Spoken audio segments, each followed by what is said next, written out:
Hello, everyone. Welcome back to Britain's Hangout Hour, episode 102. I am here today with Schiek, who I know from Twitter or X or whatever you want to call it now. How are you doing today? I'm doing well. Yourself?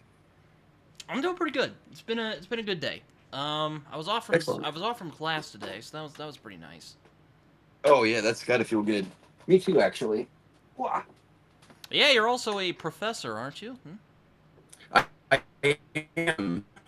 Yeah, I currently teach a few classes at North Idaho College. Mm, Prior to mm. that, I taught at Cal State Fullerton and Spokane Falls Community College. Yeah, I always get Spokane mixed up with Forks because I always think that's the place where Twilight takes place, which is kind of sad. I know that, Oh but right, yeah. I'm like, why does Fork sound familiar? anyway, I think you're the Yeah, that second person that from Pacific. Idaho that I've talked to, so here we are on the show. Okay, Or I don't know where you're from actually, but yeah. This is native Californian, but I've been in Idaho now for just over 2 years. oh well. I mean, there seems to be a lot of You mentioned your German in background, right? A lot of Germans in California, I guess. Yeah, yeah. California is a pretty good melting pot. Like the area we were in was like a little bit of everything. It's been kind of weird moving up here. It's just like, wow, there's a lot of white people up here. Yes, I am from Oklahoma, so there's probably a lot of Oh, Californians okay. who were originally some Okie dude, but um oh, what was I gonna say? Yeah, it was probably a I lot had of people family who were out that originally way. from Oklahoma over there because the people who didn't want to deal with the Dust Yeah, I Bowl don't. and wanted to get better working opportunities went to That's California. exactly it. Yeah, I know my on my mom's side, my grandpa was adopted, but I've kind of since dug up his actual birth family, and they were large landowners in Oklahoma for a very long time. If Oh you follow wow, the that is timeline of it right around like 1940, they end up moving out to like Anaheim and Huntington Beach to become fruit pickers. wow, that I was not expecting that. So all right. um, I might still have family in Oklahoma, as far as I know. I don't know for sure though. um, It'd be but very distant if I do. yeah, but you generally, I mean, I think you draw comics. I know that. Or at I least do. I think you do. I see a lot of illustrations on your account on Twitter. So, um, Yeah, yeah. I predominantly an illustrator. I do a bit of writing, but I found early on it was far more lucrative to draw other people's comics than it was to draw the ones I was writing, fair and enough. that Yeah, that's no, remained that. it's that's the hardest thing about doing comics is as a writer because like you're not the guy who everyone like you're the guy who has to get the money together. The Yeah, artists are the it's like ones who are the like, writer always gets. or at least I think so. That's Yeah, been my we're like experience when I try to put comics together. we're the hot cheerleaders, and the writers are the ones who always get stuck paying for prom. Yeah, exactly. Um, but yeah, I'm always trying to get like different people on here. I haven't gotten a lot of people in comics that would be fun to get more people who do comics on this show. I mean, have you I can put. have you done anything of um have you done anything? I should ask that. That's one I'd like to know. Yeah, yeah. No, I mean, usually when I've done any of the podcasts I've done in the past, I've almost always been to promote a book I was connected with. But it's been probably 6 months on that, and the some of the last ones I've done, we just didn't do the podcast circuit with it. The one that's making the rounds right now, I did Together Forever with Mm, J. Michael Montague and Roman Stevens on colors, mm. and that is just now getting out to backers. In fact, I might have copies waiting for me down at my PO box. I haven't had a chance to get down and look yet, but It's was it a 30-page kind of a zombie apocalypse love story, I was about to say and it spawned from a little three. it sounded sci-fi from from the um from the sound of it. Oh, the Together Forever. Yeah, we had done it initially back in 2019 as a 3-page short for a webcomic site called Hyper Epics, Holy and it crap! was pretty popular. We ended up doing two or three more together for them, all kind of in that horror vein.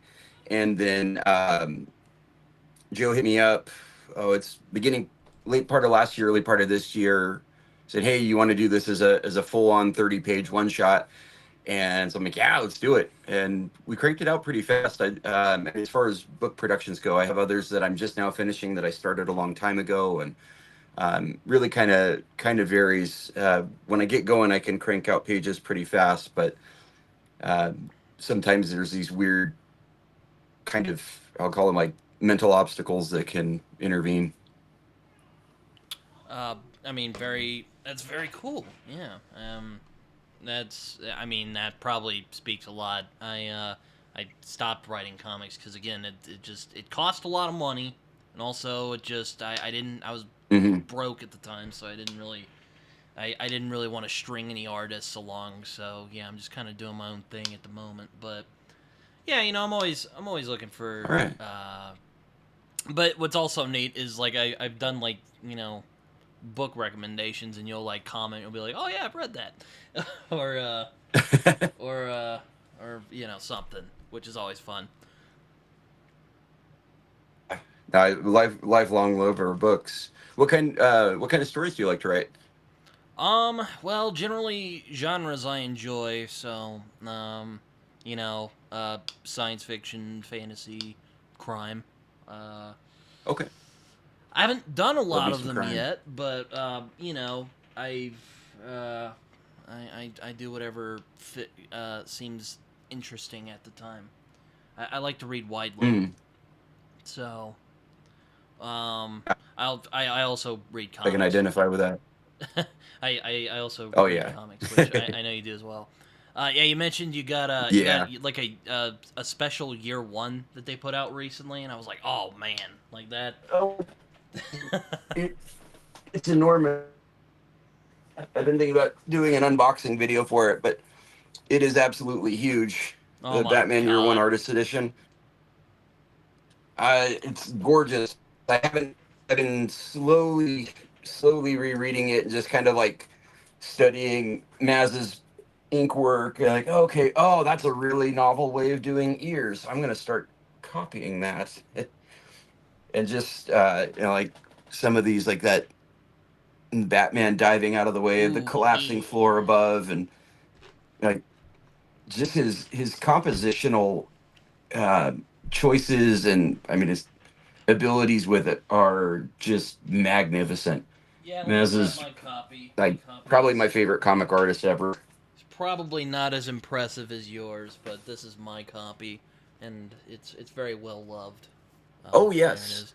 I think I saw you had the you same know exact copy. what's Hilariously enough. Uh, I do have that. Yeah.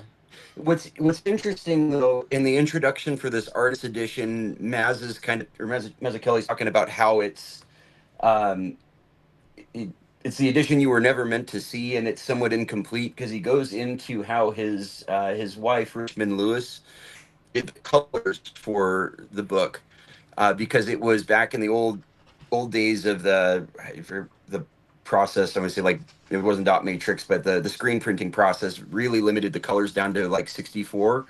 But her ability to blend some of those plates that they were using resulted in what appeared to be new and novel colors never seen in comics before. So oh my god, yeah. the I complete should see. experience Let me find is some. what you're holding in your hands there. Look at that. Like it's just I love year one a Oh lot. yeah. Like one of my spicy hot takes for comics is I actually like this more than The Dark Knight Returns.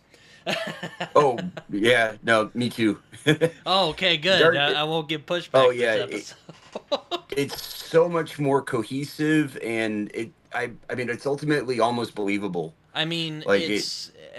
I mean, look, I give Frank Miller a hard time from time to time, but when the dude cooks, when he's got a good editor, I think he's kind of like Grant Morrison or Donnie Cates for a more modern example. Get him a good Okay. editor, and Yep. you will get some greatness. Yep. When you completely let That's him off the leash, you'll get the terror. I think that's a great take. There's some people who might disagree, and I do like some of the Sin City titles. I find that his kind of roided out style works well for that series. So Yeah. I've been trying to make my even though I think the arc's quality kind of zigzags from arc to arc. yeah, I started rereading the first one. I can't think of the title of it. It was just called Sin City when That's it probably came my out, and favorite then one, The Hard Goodbye. Yeah. yeah, that's the one. Yeah. And then I've been very slowly getting my way through Ronin, which I Mm. think is I have a hard time with the storyline on it. I mean, I love samurai. That's what my the one that I'm writing and drawing, Hush Ronin, with Band of Bards, centers around samurais and like ancient Mesopotamian stuff and Enochian magic and Mm-hmm. John Dee and the Elizabethan court. But with his, it's that jump from the world of the samurai and this demon, um, kind of in and the samurai trapped inside of this like cursed sword, uh, to this that dystopian sci-fi kind of aspect, and some of the things that happen. It's like I can follow it, but it's harder for me to get invested in it. The art is great. I mean, it's really pretty to look at, but You know, it's one of those I, I've I tried kind it many of times, never finished. I kind of think of it as like a unholy union between like that lone and wolf cub or lone wolf and cub style with like Moebius, you know? Yes, yes, Because that's it. if I recall right, I think that's what he was going for. So I'm like, all right, you succeeded then. Yeah, Doesn't look on quite as that basis, good, but all I'd right, say so. it's in my personal opinion. But hey, you did it. So I mean, I Mhm. won't knock you on that. Yeah, that definitely has that, the rough qualities of Lone Wolf and Cub, and then that more like patterned, yeah, that's the sort of have for it, that patterned flow of Mobius. um, But no, I think Year One is one of his best works, though. I absolutely love this Absolutely. comic. I mean, I think you put it better than I could. It's really well paced. The art in it is really good. I mean, again, my God, look at that. Uh, though I find when him and Mazzucchelli get together, they really create magic. Because I also really enjoy Born Again. Though Oh yes. again, I like this a lot more because I think the story's a lot tighter. and Yeah. the climax I think is a lot better. But you know, I often tell my students about this page here, oh my the god, You Have yeah, Eaten so Well. good. If I could own one piece of original comic book art, it would be this page. And right now, what I'm holding in my hands is probably about as close as I'm ever going to get. But I'm satisfied with that. It's like it's just so well composed. I mean, yeah, I mean, he was really cooking in the '80s. That's all I have to say Yeah, about that. Um, I even like his original Daredevil run. Even the art isn't quite as I have a couple blocky. of those with me right now too. I thought I had all I don't three. own them because again, you know, I borrowed a lot of them from um, the library. A lot of them, Oh yeah, admittedly. So, um, that's uh, my pet hobby is collecting the original floppies for the Frank Miller Daredevil run. I'm missing probably 10 of them or so. I've got most of the keys. I've got 158, which is his first, where he was artist but not writer, and then 168, where he took over writing and drawing, and first appearance of Electro. yeah, no, it's a good run. It really shows. Again, at least for my money, I think when you get him a good editor, he really, you know, he does well. Yeah, Um, because again, when you let him off the leash, you get some interesting results. you get the Dark Knight Returns too.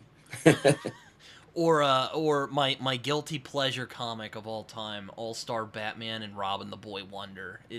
It's a I love that comic so much. I know it's not good, but man, I love it.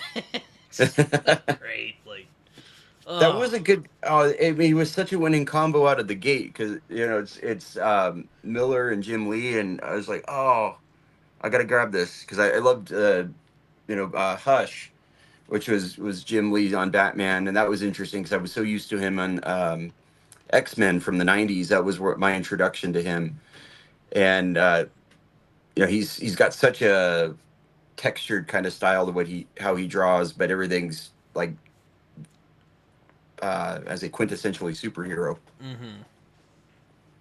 I guess I should ask this. I mean, I think I know some of these answers, but like, what are some of your favorite comics? Well, aside from like year one, Year one. I mean, as much as I could talk about year.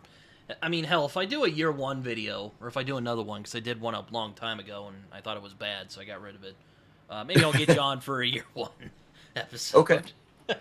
I'd be down for that. Yeah, like ones that I find myself rereading annually. I really, really enjoyed Neil Gaiman's Marvel 1602. Oh yeah, That that's one of his more underrated ones, I think. Like I don't hear as I many I people agree. because a lot of people go, "Oh, Sandman," which I love Sandman, but 1602 Yes, is pretty good. I like it a lot. yes. It surprised the hell out of me when I read. It's one of those I got from the library. Just thinking, well, this looks interesting. Or it's just Marvel superheroes in the 1600s, and it ended up being a lot more than that.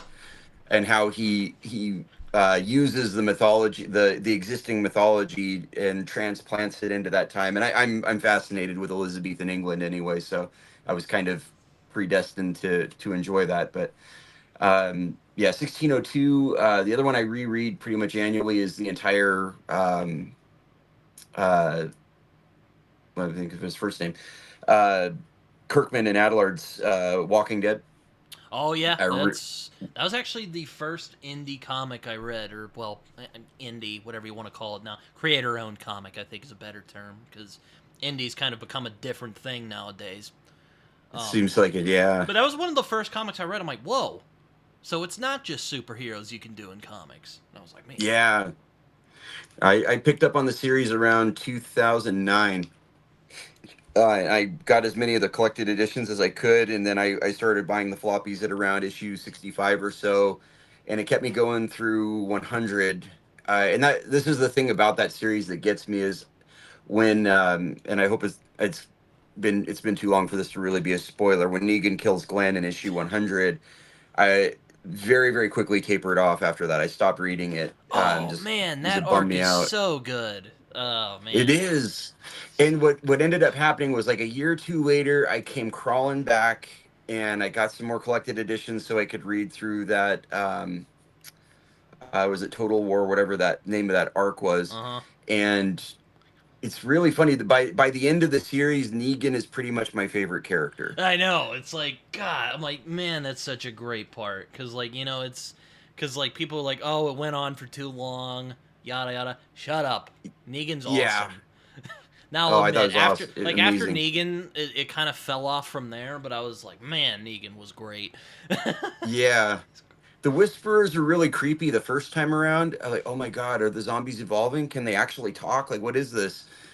And then you get the explanation for it and it makes sense. It's like a Stephen King novel, where it's really scary for like the first half to maybe two-thirds, but then you kind of get a glimpse of what's under the bed, and it's not so. It's like, okay, it's an alien presence that personifies as this clown or whatever you're afraid of. Or there's this like threshold point where the it stops being scary and it starts being about cleaning up shop, I guess. And I feel like that's kind of what happened with the Whisper War on that one. But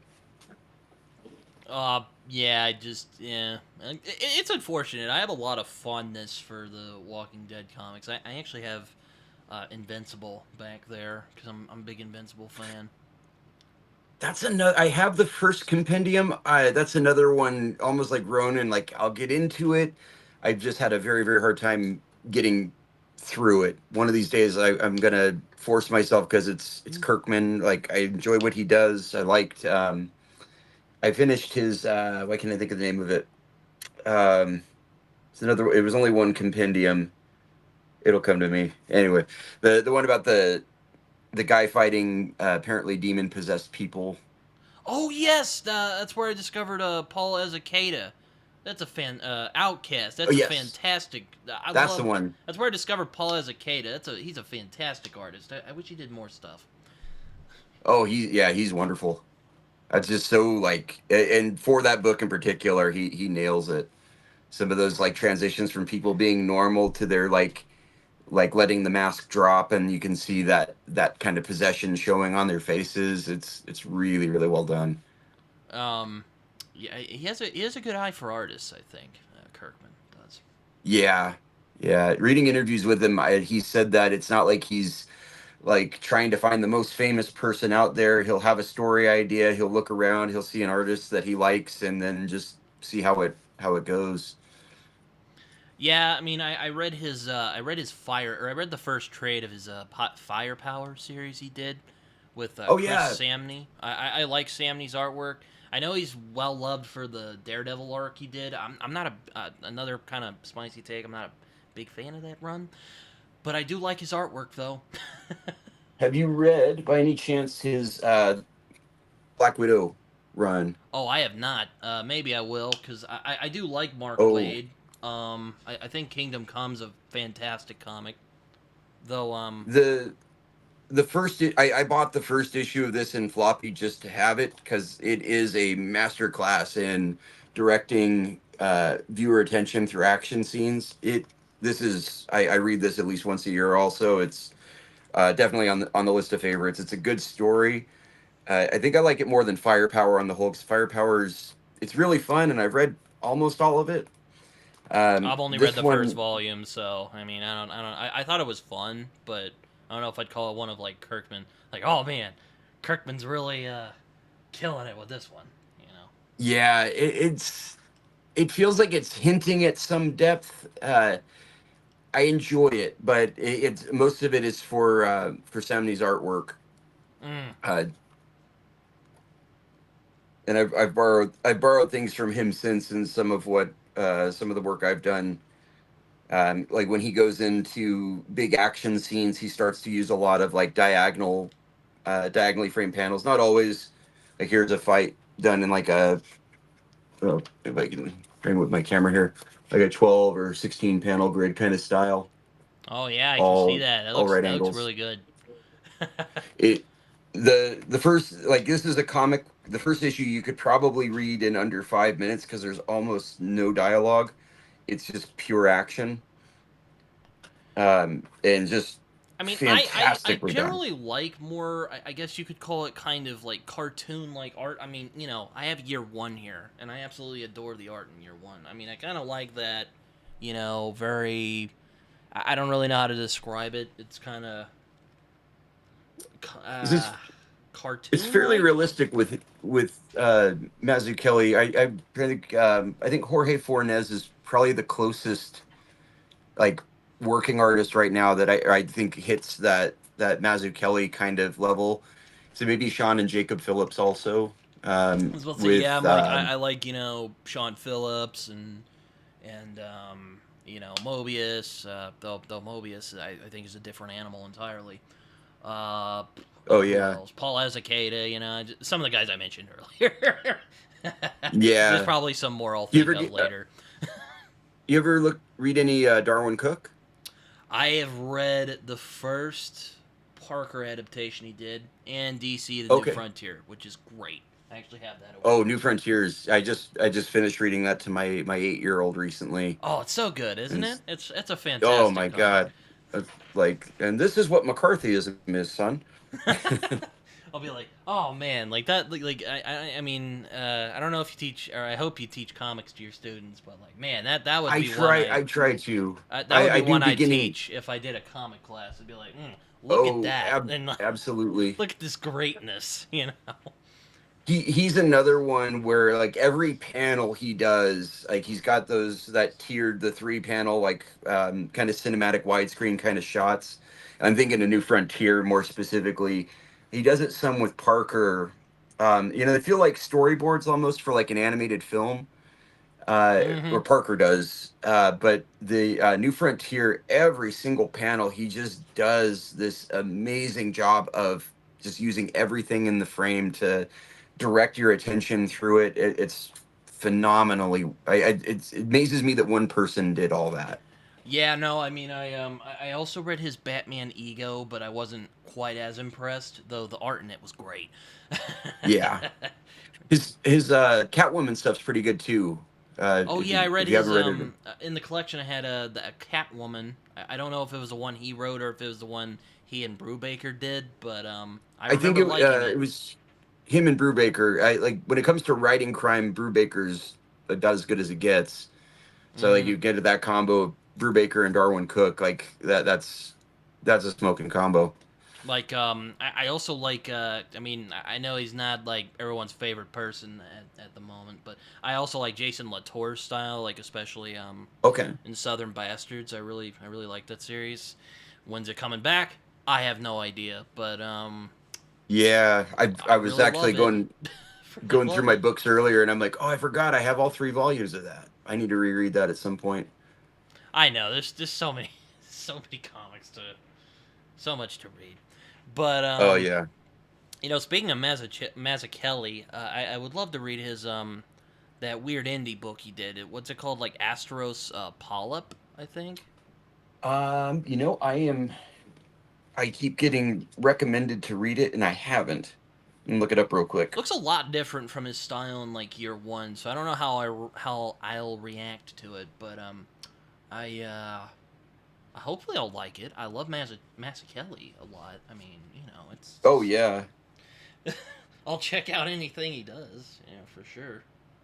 Yeah, it seemed like it was a little bit. It was definitely a departure from what he was doing, like with Marvel and DC in the '80s. And it seems like he's tapered. I don't know if he's tapered off on his production. I know he teaches also in New York. Let's see.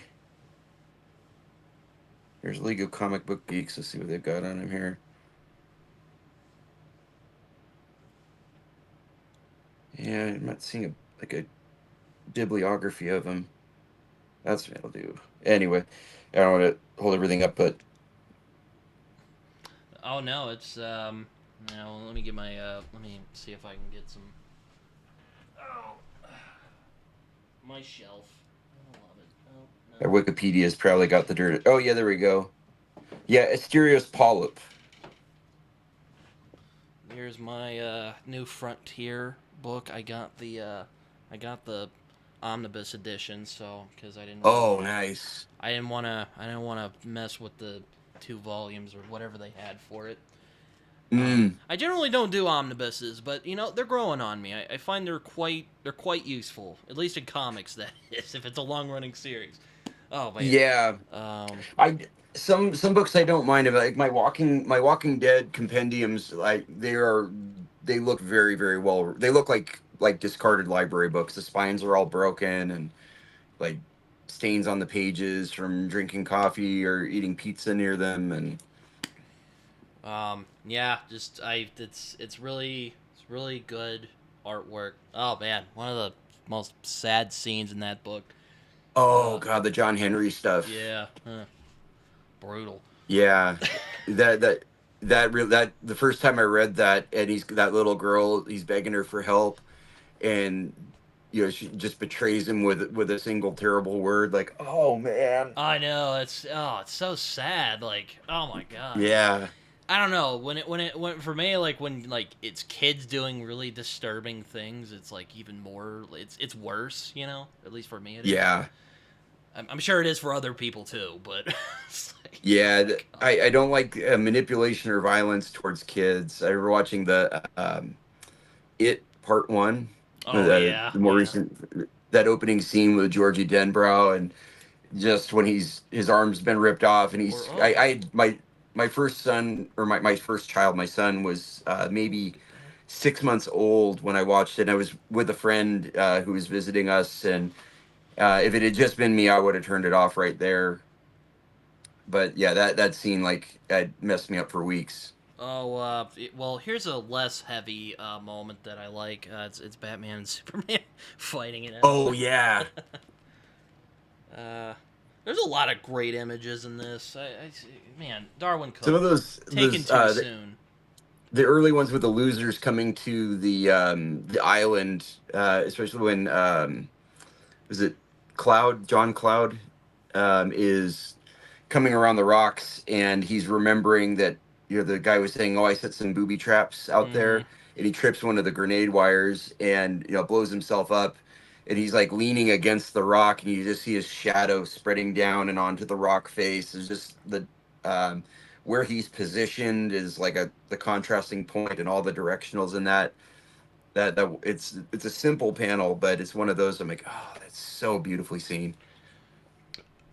Indeed. I mean, I'll admit, I read it like a couple years ago, and I'm kind of sad I didn't read it earlier. But man, I'm glad I read it now because I mean, it's an all timer. Oh yeah. And I was on the fence about picking it up, and I went to Twitter with it. I'm like, so is this Darwin Cook's New Frontier any good? And I yeah, it's like going Was into an everyone old like, folks home yes, and pick it saying, up? was Ike Eisenhower any good? Buy it now. Like, okay, okay. Sealed the deal.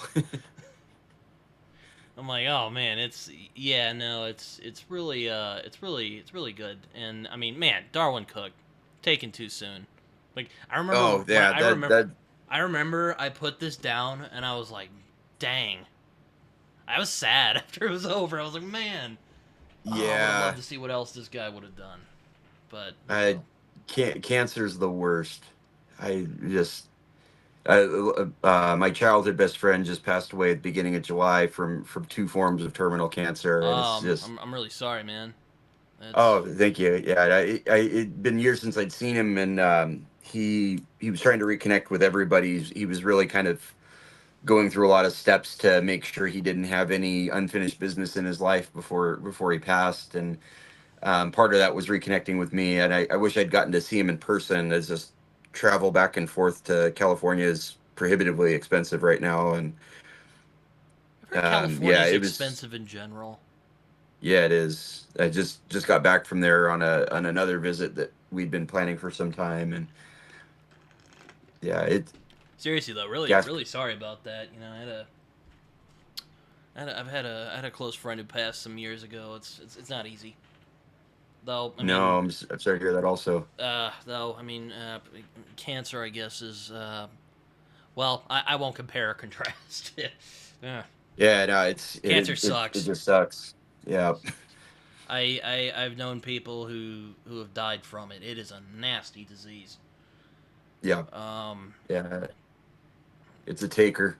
um, but anyway, um, going back to, but I mean, aside from being really sad that we're not going to that Darwin Cook got taken from us too soon.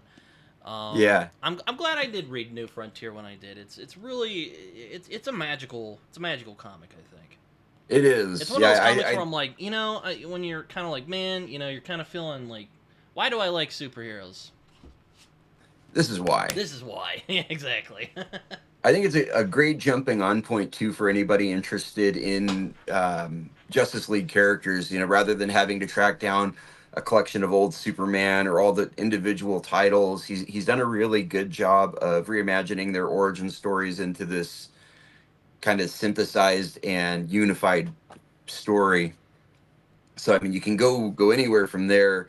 I mean, it all feels very much like that golden age, just transitioning into the silver age kind of thing, especially with the versions of maybe Flat Barry Allen as Flash is the uh, usually what people mark as the beginning of the Silver Age of comics, but also that version of Green Lantern with Hal Jordan and how they kind of dangle his origin story until like midway to almost 2/3 of the way through the book. I mean, what I really like about this copy in particular is like there's even like a like reference page where like Darwin Cook got like all the references for you know drawing it. It's Oh yeah, insane. I'm like, yeah. my God, you know. At least Hmm. that's what I thought. I was like, this. I'm also just a nerd for that stuff, so I mean, I thought it was really cool. Oh yeah. I anytime I get processed stuff in a comic, I'm like, give me. Yeah, like right, you're like, ooh, where'd this come from? Oh, I see it. Yeah, Um, I have the pulp. Brubaker and Phillips. I have the pulp process edition, which has it I do gives not you. own Pulp. I have read it. Again, that was a library pickup. Um, I thought it was a great book. it was, yeah. I'm like, oh, look at this. They're kind of doing a western, kind of Because I not. hadn't and I hadn't really considered that, like it's like 40 years between 1930 and 1890, and somebody, who was maybe 20 or 30 in 1890 in this, kind of wild West setting could live into the metropolitan age of like just pre-TV and radios and automobiles and Mm-hmm. quote unquote modern. Um, and I thought that was I wished I had thought of it because I thought that would be a really Also, he capped some Nazis. That's never a bad thing. never. Yeah, I'm working on a which book that's which apparently is actually based on a true story. Apparently, like there was like an American Nazi League or something in the 40s, which oh yeah. okay, Yeah. but apparently that was real. Yeah, it gets mentioned you're thinking of James Ellroy in the Black Dahlia. Oh yeah, Uh that's the right. the Mm-hmm. the main character Bucky Bleichert's dad is a member of the Bund and this sort of American And he puts him in that uh, nursing home out of spite yeah. because he hates him. Yeah. Only Which speaks to him in English and which is I always think is funny. Going with Elroy. I'll admit that was the first actual time I read the Black Dahlia. I don't know if it's my favorite Elroy work. That's probably LA Confidential, at least so far anyway. Still need to read more of his that's a great books. one. I Um, just read that I did it on audio, but I just read that for the first time this year. I finally finished his first LA quartet. um, but it's good. I mean, it's kind of him realizing like, oh, this is what I want to write about. All right, because apparently like he did more standard noir stories before he kind of did this one. Yeah, yeah, and It's it. good. I thought it was good. I mean, I thought it would have been more interesting if Lee was the main character because I thought he was more interesting. But Oh yeah, yeah. Lee's with it, that little sister and his sort of I'm like, like that seems more like a protagonist Elroy would like write about. But okay, just kind of yeah, he just kind kind of of I won't spoil it for the audience, but yeah, it's just kind of I was like, what really? Oh, okay. yeah. It was kind of he pops up in other books though. If you pick up the he's doing another LA. Well, it's becoming an LA quintet now, I guess. But Perfidia is the first volume in that, and Mm-hmm. Lee Blanchard's very much alive because it takes place just as World War II is starting, Mm-hmm. with the internment of Japanese citizens in different camps like Manzanar and some of those, and it follows both Lee and Bucky before they're partnered up in Black Dahlia, and it feels kind of like a return to form there. 'Cause like Black Dahlia, it has there's a clippedness to it, but his prose is, I would say, fairly standard. It reads like prose. If you get into something like his Underworld USA trilogy, which also carries over some of the characters, like Peter Bondurant from White Jazz, has a Mm. much bigger role in the Underworld USA trilogy, and it's this. Even just picking up the book and reading the pull quotes on the back, they talk about this very staccato machine gun style he has, and it's very true. The book he just throws out sentences with this stream of consciousness kind of like just blats them on the page, and somehow it just makes perfect sense and paints a perfect picture of like Texas and Las Vegas in the early 60s. Yeah, I was watching a because I did a review of the Black Dahlia recently. Mm, I was watching it's kind of a documentary, I guess. It's on YouTube. You can find it for free, but it's called James Ellroy's Feast of Death or something. And yeah. it's partly like a biography, partly a like James Ellroy kind of doing his little song and dance. Um, Is that the where he goes back to where his mother was from in the mid I like think so. Yeah, Wisconsin? yeah, yeah. He meets his mother, or I don't know if he meets them, but he sees his mother's family in it. Um, Yeah, yeah. I watched that. Boy, it's been probably 3-4 years ago now. I enjoyed that though. It was There's a interesting. there's a line in it where he's talking about like the first line of one of his books called The Cold 6000. I think it's the second of the Underworld trilogy. Yep, And I'm in the middle of that one right and now. he's like, if you don't like that, fuck you, put the book down. I was like, okay. I'm like, all right. And I thought it was so funny. I put it in my own video because I'm like, there you go. Like he'll put it better than I could. I mean, yeah. Yeah, he doesn't, no holds barred with that guy. He's No. Though I was on Discord promoting the video and I was kind of trying to do it in the really I was trying to get attention to the video because my crime videos don't do quite as well because like crime isn't mm, covered as much on YouTube. I mean there are some who do it. But I said you know, peepers, prowlers, panty sniffers, you know, whatever. I did his whole oh yeah, thing. Well, one of yep. the one of the people I know who runs Discord is like, yeah, could you switch that out? It's a little weird. I'm like, all right. I didn't want to cause any problems. So I took it off. He had, if you get a chance to read it, his book, My Dark Places, that was the first one of his I ever read. It's another one of those books where I just felt icky for a couple weeks after. The only other two I can say that have done that were In Cold Blood and A Simple Plan.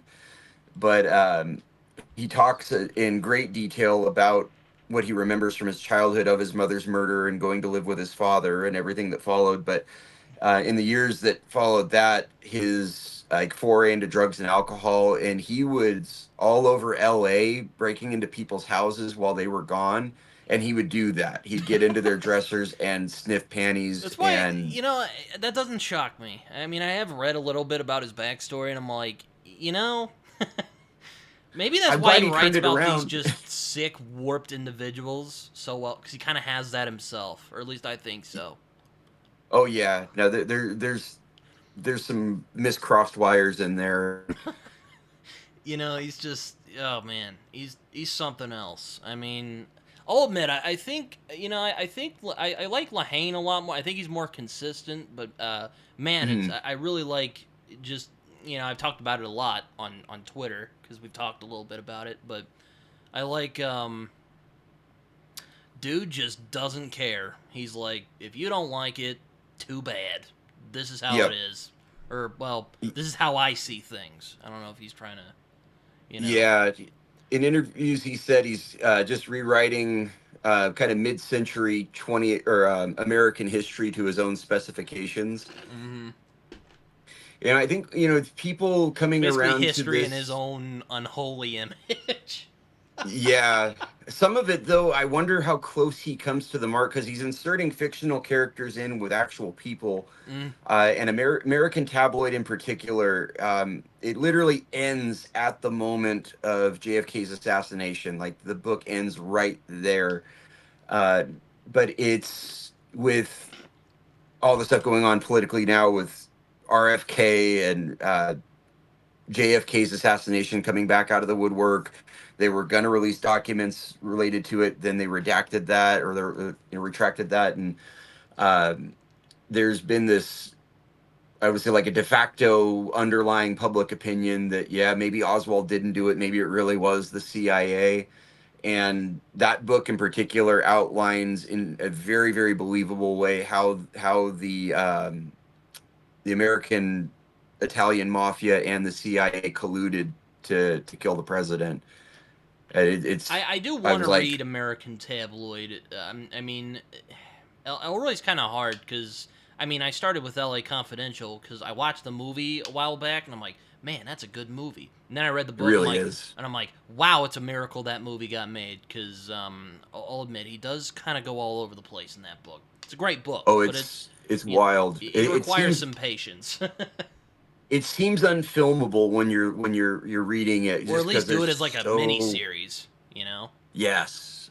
But I think, for what they cut from the book, what they distilled down for the movie still, and Elroy's agreed with that too, that they made a fantastic movie out of it, even with everything that they had to cut out to make it work as a film. Yeah, I mean, and it still has that kind of Elroy cynicism in it too. So it's not just like distilled Yeah. Hollywoodness. It's kind of that. It's kind of Hollywood and Ellroy melded a little bit. Yeah. Um, because if I remember right, because it's been some time since I read the book, but I don't think it ends quite that way in the book. You know? Yeah, it has some similarities. I like remember Russell Crowe as Bud White ending up with I cannot think of her name. Is it Um, Karen Lake? She looks like Veronica Lake, but yeah, that's like the uh, gag. She looks like Veronica Lake. yeah, One of my I actually rewatched. That's funny. I actually rewatched. I've been rewatching a lot of movies recently. I rewatched L.A. Confidential a few months ago, and I'm like, man, this is a really like tight movie, but they managed to capture what like made the book work, which is the three main guys. And yeah, I guess that's kind of what I thought was missing from Black Dahlia. Like there wasn't that just intense, because like Elroy's like main thing is obsession. Like he can write about it in a way nobody else can, or very few people yeah, can.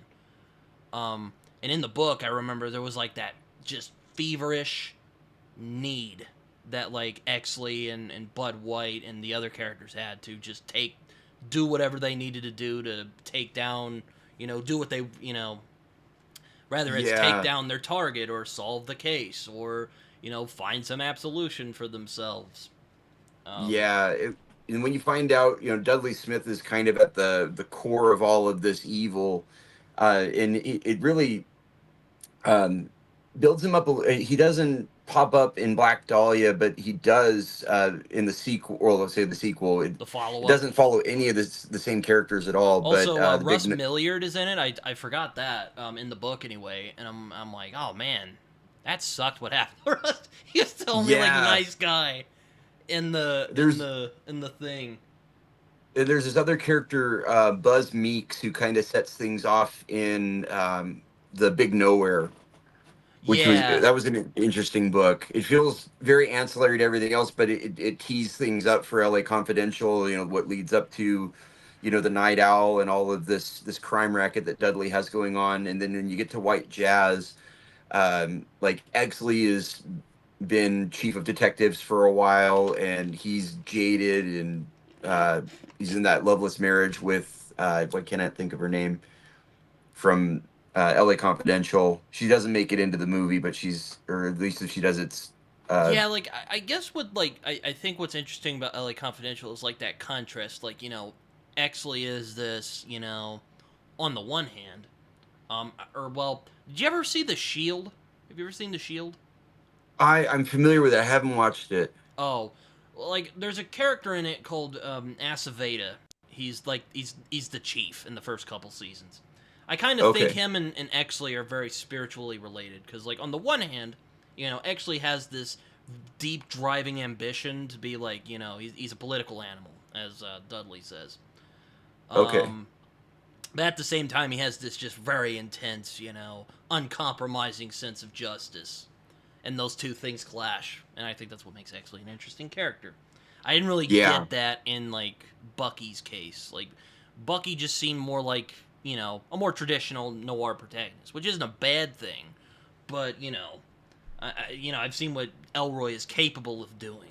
You know, Yeah. and again, Yeah. He's Black got. Dahlia kind of feels like that book where he's figuring everything out. So I mean, I gave it some. I I think that's a fair assessment of it, because yeah, that sense of longing that you get from the characters in other books is definitely like it's hardwired into them. And Bucky feels like he's got a sense of longing, but he's also just a guy who hasn't learned to live with the kinds of secrets that he's going to be tasked with carrying. Yeah, and I mean, I think what's interesting in the and also in the Black Deli, he kind of drops like two twists at the same time. He's like, oh Hmm. wait, it was that creepy scarred guy who works with the Nazi, dad. No, wait, it was actually the wife the whole time. You're like, oh, man. Which minor spoilers for Black Oh Dahlia. yeah. I mean, the book's been around since what, 80, 85, 86, something like that. Yeah, like if you haven't read it, there you go. In the You know, last 30 years. Wow. no, I spoiled Glenn's death in Walking Dead, so yeah, that's and true. that's much newer. No, but Yeah, no, I agree with. That's a good way to put it. A sense of longing. Yeah, they all seem to have it, and like you've got That's why I they thought always Lee seem was the more interesting protagonist because he had that. yeah, yeah, that chip on his shoulder from the missing sister, and he's got the bravado. He's a boxer. He's got all these things going on, but he's also kind of oddly asexual. Yeah. Again, Elroy is like he writes about like he's really good at writing like screwed up characters. Yeah, Because yeah, Bud White is one I think of, and like Jack Vincennes is in the. Again, I mostly think of L.A. Confidential because that's like the most one I remember. yeah. And I want to read like I haven't read like the Underworld trilogy yet, so or the other I'm working quartet. at it. I've read American Tabloid, and I am a little over halfway through the Cold 6,000, and then the third part of that is I think it carries up through the RFK assassination in '68 with Bloods Are Over. Yeah, no, I mean, I'll get to that whenever I get to that. Yeah, I I've just picked read the quartet because I'm like, I think the quartet's a fine place to start. I'll just do that and go that. from That's there. what Elroy recommends. Oh, Uh, okay. yeah, at least he's because people have because his new LA quintet leads up to. I think some of it will overlap a bit with Dahlia and the other three after that, or his original LA quintet or quartet. But he said in interviews, like, oh, you should read them in the order they came out. Do the LA quartet first, and then if you're going to read the second one, then pick up Perfidia and keep going. And he's gone off on some bunny trails of his own, following Freddie Otash through a couple of books with Widespread Panic, and he has a new one called. I haven't picked it up yet, and I haven't read through any of the. I've started Perfidia, uh, but it's the Enchanters. I think is his most recent. Yeah, I've been bad at keeping up with. Oh man, I've been bad at keeping up with Elroy in general. I'm bad at keeping up with new things. Oh yeah, yeah, Yeah, me too. I had a guy on BookTube who made a video talking about like trying to like keep up with everything. I just commented, I'm like, dude, I don't even bother trying to keep up with new releases because like there's other books I want to go out Oh, there and read. it's so hard to do. The only way I was ever Especially really with able to do comics. it. Oh my god. Oh no, forget about it. Like it's and the cost of trying to do that, like buying individual issues at $4 a pop times however many. It's like you've got to be selective unless you have an infinite budget. But yeah, I worked at Barnes and Noble for 5 6 years, and that was the most on top of like new releases and publishing I've ever been. Since then, I've fallen far off that wagon, That's fair, and man. it I was probably would be nice. more on top of things if I worked at Barnes and Noble myself. And I lived with my parents, and most of my paycheck went right back where it came from. Ah, that's fair. I mean, I yeah, it's that Elroy. He's something else. I think the Yeah. closest I've ever seen in going back to comics that I've seen to like Elroy. Did you ever read the Fade Out by Ed Brubaker and Sean Phillips? Oh, several times. I was about to. I almost pulled that down for a reread today. I adore that book. Yeah, I have the because I had the hold on, because I still have it. I was gonna give it to a friend of mine, but let me get it out. I had the one, it was an axe for a long time, so this is the first little trade that I Yeah, got. I've got the same. I've got the three acts, and then I've got the big collected. And then I got the collected edition because I'm like, I actually, that's how I read the full story. Is I got the like big collected edition from my library, and I was like, man, Okay. this might be their best work. Yeah, Which is saying a lot it, because they usually do very good work together. it's like a Billie Holiday movie in a comic book. Oh my It's god, really yeah. really good. Which, by the way, if Darko watches this, I will get this out to you soon. I just need to get. Well, one, I need to get his address so I can send it to his PO box. Um, It's somewhere in my long boxes. I have a copy. I think it's issue 3 or 4 from when it was in floppies, signed by Brubaker. no, but I might dare say it's some of Phillips's best work. I also love the colors Oh too. yeah, Like, hold on, Yeah. Do you ever watch the YouTube channel Strip Panel Naked? I've watched. I've watched. I remember watching their episode they did on the first issue of Southern Bastards. Maybe that was someone else, but I think that Yeah. was them. Yep. I have He watched did do an them. episode on Yes. that.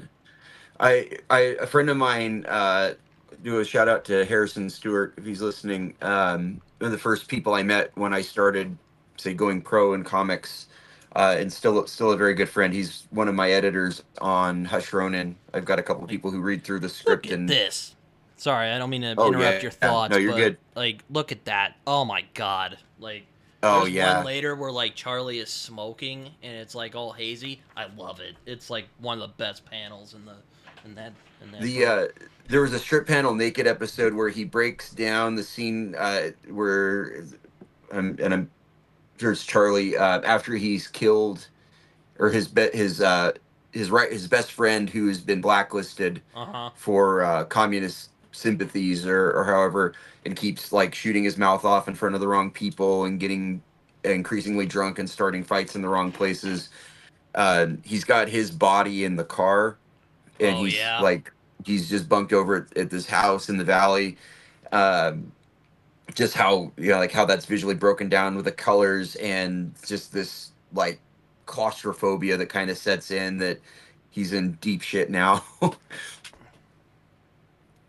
I think Yeah. it was and just that channel in particular. It's definitely one of my favorite endings, and I think Brubaker does endings very well because it always kind of, I don't know, at least to me, it kind of always feels like a kick to the nuts. Yeah, um, the and in that, it's like this just hopeless, bleak, nothing you can do. It's like straight out of Chinatown. I was about to say it's like forget about it, Jake. It's Chinatown. Exactly. Yeah. I'm like, I wouldn't be shocked if he pulled from that. When Yeah, I think that's just kind of like it can only ever be bittersweet, and preferably more bitter than sweet for noir. And that's in the the one thing fade out, I it's a do. downer ending. Like, oh my god. Oh yeah, no, it's like oh fuck. But that's You feel I just love so that about bad for Charlie. You're like, damn, dude. Like, oh. yeah. There's that like Oh hopeless man, feeling, like there's nothing you can do. You know? yeah. I do love that about his books though. I just finished rereading all of the Reckless books recently. Is if Oh yeah, those are you've good. read them once, give it 6 months to a year.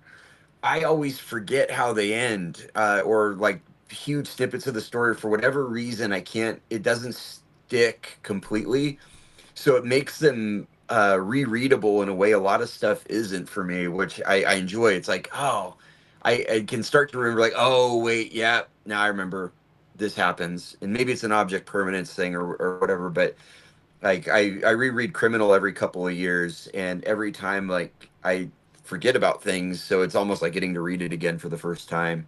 Yeah, no, I actually yeah, last year actually I read Lawless and the third trade of Criminal. I forget the name of it. Um I I don't can't like him as remember much as either. Coward, which is probably my, at least so far, it's my favorite arc of the Okay, Criminal. Just the first one. yeah, Coward was. Um, I'm remembering that's the guy with the glasses. it's the one about the thief. Yeah, yeah, they're planning that heist, and it ends up being a cover for something else going on Mm-hmm. because Yeah. he thinks it's going to be diamonds and it's heroin or something like that. Yeah. Yeah. I think it is that. Um. I just need to read the rest of them, as you do Next, when, and, you know, and as you I'm do when. I also got yeah. I got their newer one, Where the Body Was. I haven't read it yet, but I am Oh, that catching was up a on fun one. I am catching up on comics, so I might add Where the Body Was into the rotation. That was a good one. The new Houses of the Unholy is also interesting. I feel like Brubaker kind of has a silent obsession with the Satanic Panic. Yeah. Uh, as he did that. Uh, was it The Devil in You or Destroy? No, it's not Destroy All Monsters. Yeah, The, Friend of the Devil. That was actually my favorite Reckless, because, like, my god, the reveal in that was crushing. Or at least I oh thought it yeah. was. Oh, like sick, but he's covered it in other stuff too. But Houses of the Unholy, like, is, I would say, kind of like his final word on the Satanic Panic and things that came out of that, and it was an interesting story. He It really it loves just like the came out. seedy underworld of LA for some reason, because he does With that. Oh yeah, Because he does that in the Fade Out a lot. yeah. Um, And he does it in other Reckless books too, where he's talking about. In fact, I want to research it because it sounds fascinating. My dad grew up in L.A. in the uh, 60s and 70s, mm-hmm. out in Wilmington, and there was a point where it was the city or the state uh, paid cash and bought my grandpa's house from him because they're going to put the freeway through there, and it was like slotted for demolition. So they gave him fair market value for it, and he ended up buying another house on another part of town there. But it's mentioned in, and it was the third, maybe it was Destroy All Monsters. Yeah, I do remember one This, of them has like a real estate thing. I don't remember which yeah, one it is, but it's like a real estate conspiracy or something. I don't remember. exactly, because they bought up, the city bought up all these houses. Think, oh yeah, we're gonna put the 405 or something through there, and then they didn't do it, and they just left these houses unoccupied. And what are you going to do in a city with that kind of population, especially with like homeless people and drugs and all of that? And it all just kind of comes to squat in there, and it just became this like strip of hell right in the middle of LA. Yeah, I'll have to read. Maybe I'm, it's the third one. I'm not sure. I'm not sure. I I don't think remember. it's third or fourth. The fourth, the most recent one, I think, was Follow Me Down. That's the one where it goes to Um, like near the present. That really threw me for a loop when I read it for the first time. I was like, "Whoa, we're in yeah, the 2003." Whoa, yeah. You're right. It is the third one, because the fourth one was The Ghost in You, which follows Anna's story, Oh yeah, that's and right. then Mm-hmm. the fifth one is what's happening to Ethan while Anna's doing that Uh huh. investigation Yeah, of that's the right. haunted house. That's I'm curious right. what happened with Anna. That's right. Here's a working on a crime graphic novel right now, inking it Ooh, up. I've got the pencils finished, but ooh, that looks good. thank you. Yeah, this is with Mario Candelaria. We funded it last year through Kickstarter, called One True Love. As another one of those noir, like, call it, say, a neo noir story set in 1969 LA. I mean, that's a good. I mean, there's a lot of hippie stuff you could get into. Though Yeah. you don't have to spoil. Don't spoil Oh no, it's got it has, I would say, like echoes or hints of like Once Upon a Time in Hollywood. it. If All you've seen right, that. yeah. Yeah, it's one of my lesser favorite Tarantino movies. Oh really? Though I do like It's the ending a lot. I remember the ending a lot. Yeah.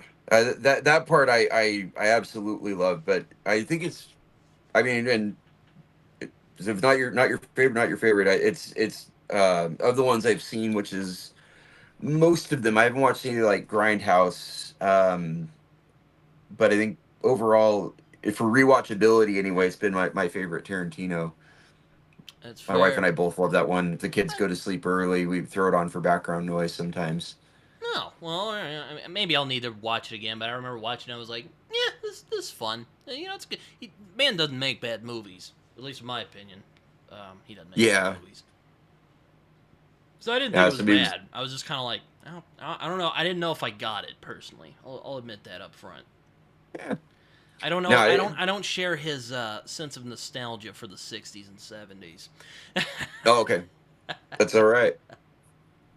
Now, if I could pick a time period to live in, 50s and 60s would probably be it for me. I don't I know. do have this. Just I'm not. I wasn't even alive during this time, but I do have a huge soft spot for the '70s. So, because they made a lot of mhm, great movies in that time.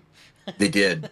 All the Godfathers, Chinatown, like, bunch of great stuff. No, but like going back to my point, like I think if there was ever like a James Ellroy novel in a comic form, I mean, you could correct me if I'm wrong. I felt the Fade Out was very Ellroyian at times, Yeah. at Oh least in yeah. terms of the like just intense guilt complex of his characters anyway. It wasn't like, Yeah. And I don't know if Ed Charlie is Brubaker's, as screwed up as some of Elroy's characters are. he's alluded to Elroy in some of the introductions for his books too. So I know he's read him. So I think a lot. You're absolutely right. A lot of that comes out with how he characterizes the Charlie in the Fade Out. 'Cause he's another one of those like that writer's Jaded, block. guilt He's a bit of a ridden. Yeah. kind of a coward. Just like a lot of different things going on inside his head. Yeah, that's the interesting, or at least that's what I find interesting about like Elroy's characters is like, like this isn't even just like a values thing. Just on the real, they're just bad people. A lot of them are, but like they It's true. do, like they do have a conscience though. Like a lot of them do. Not all of them. Yeah. There's some of his characters that are just evil, rotten Yeah. individuals. But like his protagonists, I would not call good guys by stretches of the imagination. But No. like they Yeah, it's do, always they do have a conscience, and they do want to do the right thing. They just don't know if they have the strength to do it. yeah. Yeah, and like Bucky kind of, he does to an extent. I think by in Black Dahlia, and but not always. Like Like he does have and that some of kind of them. guilt thing because of the like he had a I think it was like a friend of his who was Japanese, and he it was Yes, because of his and dad, and he's like, oh yeah, that guy's Japanese, you should put him in the internment camp, and he yeah, feels really I bad think that about that. um I think that you get the details on what happened there in Perfidia. I oh don't know really? for Oh. sure, but he's got a there's a Japanese. He's kind of a forensic analyst for LAPD, Mm-hmm. and Bucky's just kind of signed on, and uh, there's that friendship between them. But he's also the Japanese guy is closeted homosexual and has a crush on Bucky. Oh, that's And that. I'm wondering if it's like if Bucky responds negatively to that when he finds out, and that's why he hands him over. Because the way Dahlia makes it sound, it ultimately leads to all of their deaths. I mean, Elroy doesn't shy away from homophobia No, no, the or big it's racism or any kind really of big part. awful thing people can do to each other. Yeah, and there were racial slurs I'd never heard before I read Oh Elroy. God, yeah, right. It's just, oh man. Like I'll admit, I am as much as I love noir and hard-boiled crime stuff. I didn't know a lot of like I don't know a lot of like cop terminology till I read Elroy. Yeah, You would think, was he a cop before? No, apparently not, but he does hang out with a lot of cops, so I guess that he makes does. sense. He's done a lot of ride-alongs, and another one. Also, you Right. mentioned My Dark Places. I haven't read it, but didn't he like do that with like a friend of his who was a cop? Yeah, and he got arrested a few times. Oh I yeah, so that's I right. mean he had that inside view of it for his escapades as a burglar and a peeper and a prowler and a panty sniffer. Um, actually, I've got one here. This is one of the better ones, in fact. He's a little bit more of a popcorn read. It's Oh yeah, definitely doesn't. my friend Josh at Red Fury Books is a big Connolly fan. I think I I actually have. saw him and Elroy did a conversation together at one They point. did, yeah, just before the Enchanters came out. I just listened to that recently. And Connolly's a lot of fun. Like I've read pretty much all of these. They're like finish them in a day or two kind of book. They're not at all heavy reads. But as far as like cop terminology and legal stuff, I feel like I'm halfway ready to pass the bar exam after reading all the Lincoln Lawyer books. But Oh man. the Lincoln Lawyers I think are my favorites. I like the Harry Bosch ones too, but he gets all that stuff as far as I know spot on because he has consultants within the LAPD who help him when he writes the book. He runs the manuscript by them, and they'll let him know, like, oh no, we would never do that. No, the code for that is this. Yeah, We don't like do this because yeah, I mean, I feel like Elroy's style is kind of that old school noir, just modernized for one, and amped up to yeah, 11. Yeah, and he's writing about LAPD at a time when they had like far fewer like public sanctions on them. They were There the wasn't eye of as the public many wasn't. iPhones or even cameras for Yeah, that matter. This was before we realized how badly corrupt. One of the it, things I also really love about his work is like most of the cops, at least in the LA Quartet that I've read so far, a lot of them are incompetent. yes, And the ones y- like who are competent are either like they're just too crooked to like or too lazy to do their jobs properly, or right. they're like poor Is- Russ Milliard, who just feels like he can't do his job properly because it's too corrupt. That poor guy. yeah, like their chief objective is just finding a minority to pin the crime on. Exactly. It kind of. Have you ever watched Dave Chappelle's? It kind of reminds me of that Dave Chappelle gag where he goes, "Yeah, they'll just shoot the guy and just sprinkle a little crack on him." Yeah. No, I'm like, exactly. Joe. I'm like, bro. And apparently, a lot of that is not exaggerated. Or it is a No. little bit, but like a lot of that is based on like that is how they were back in that time. I'm just like, oh Yeah, my god, evidence plants that is and terrifying to think of. that idea that absolute power corrupts absolutely.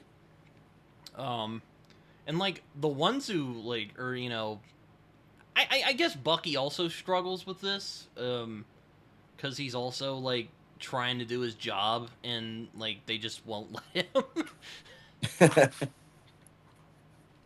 Either that or yeah, like the Fritz Vogel part where we realize like what he's getting up to. You're just like, oh man, oh,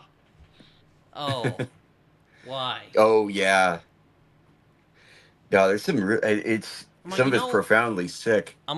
Bucky, I don't blame you for ruining that guy's career. Good for you, Bucky. Yeah. I was thinking of that scene where he busts the pedophile in the bathroom with a kid, and it turns out the kid is his son, Oh, and is like kicking him, like, "Can't let my daddy go!" Like, but they found all those stuffed animals and like Vaseline and hairs all over his apartment. I was like, oh, so gross. oh yeah, yeah. O'Roy's good at that. The one it's thing I noticed though, especially throughout the quartet, the first LA quartet, is that all of them center around some kind of a psychopath or so, interesting.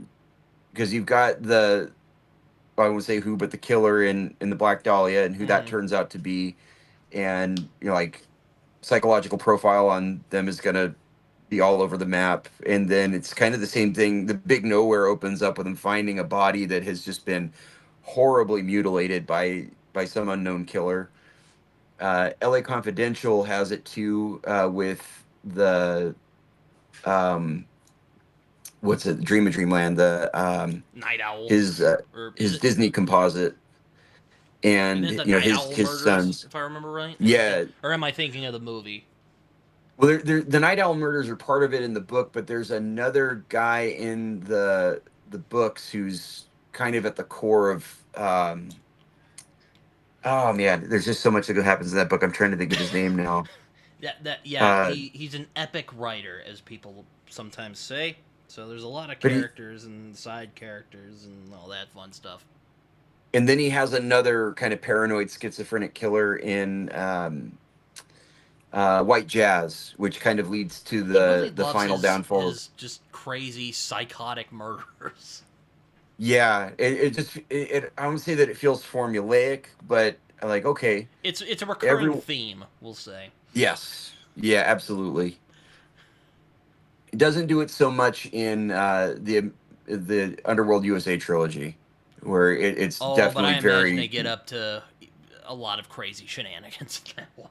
Oh yeah, yeah. No, it's a very very ensemble cast for Underworld USA, and a shifting one as characters die or phase out. Then new guys come in to fill their place, and Oh, for sure. Yeah, no, I'm hoping to read The Big Nowhere at some point. I don't know when that's gonna be, but hopefully sometime in the future. Yeah, Because it's I'll worth it. admit, because I'm kind of going backwards. I read L.A. Confidential first, because again, I saw the movie and I was like, oh, that's cool. And I read the book, I was like, whoa. And then I read Black Dahlia. I finally got around to it, and Big Nowhere. When I'll get to that, I don't know, but It's been a I'm harder one hoping to soon. find too. There's not an audio version of it that I've been able to track down.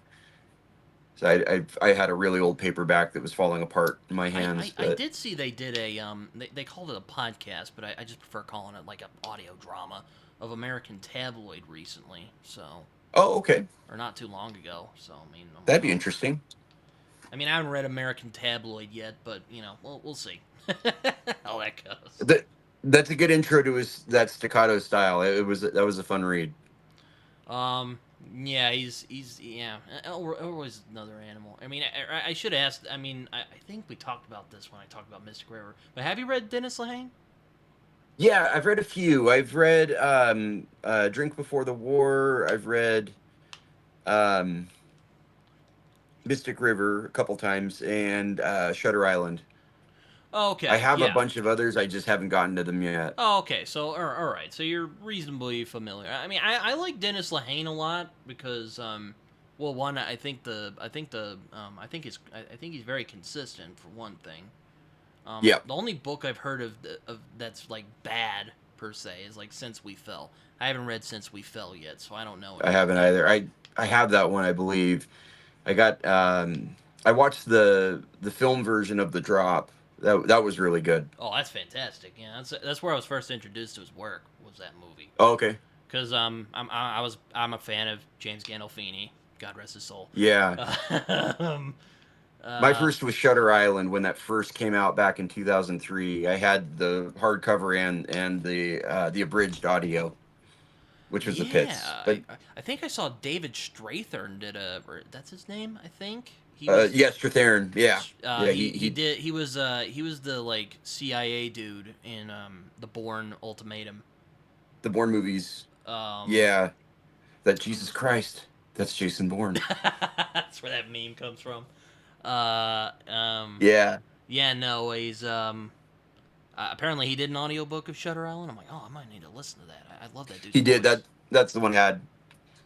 Oh, I like that dude's voice. Yeah, he's a good reader. He's got a good voice for it.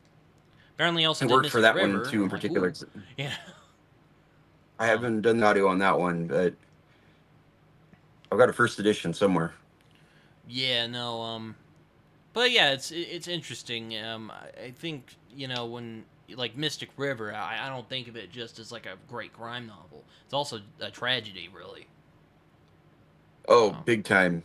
Yeah. Especially towards the end, I'm like, God, Totally. man, that's another one like the Fade Out where I just was I was just like, man, 5 stars. It's This like is so many bad choices. Stop it. and it's so brilliant because it's like he just hooks you along, as you're like, oh, maybe he did do it, and you're like, oh, ouch, Yeah. sorry, man, Yeah. That ending, like, you oh got the man, wrong guy. that stings. Yeah, Yeah, it was like he died that day in the car, more or less. Like that and was it. It was there's just the borrowed time with a. and again, and when I think about it, I just think how brilliant it was. It was like, at least with Jimmy, it's like, he pulls like a magic trick on you where it's like, oh, he seems like this guy who was, trying to turn his life around, and you realize, oh wait, that like he was always that kind of what do you want to call it? I don't want to say monster. I don't think he's a monster per se, but there was always like that like viciousness and like power hunger in Yeah. there, you know. Yeah. Because like there's a little Yeah. It throwaway speaks to that. detail where he says like he stole the guy's he steals Sean's mat just because he felt like doing it.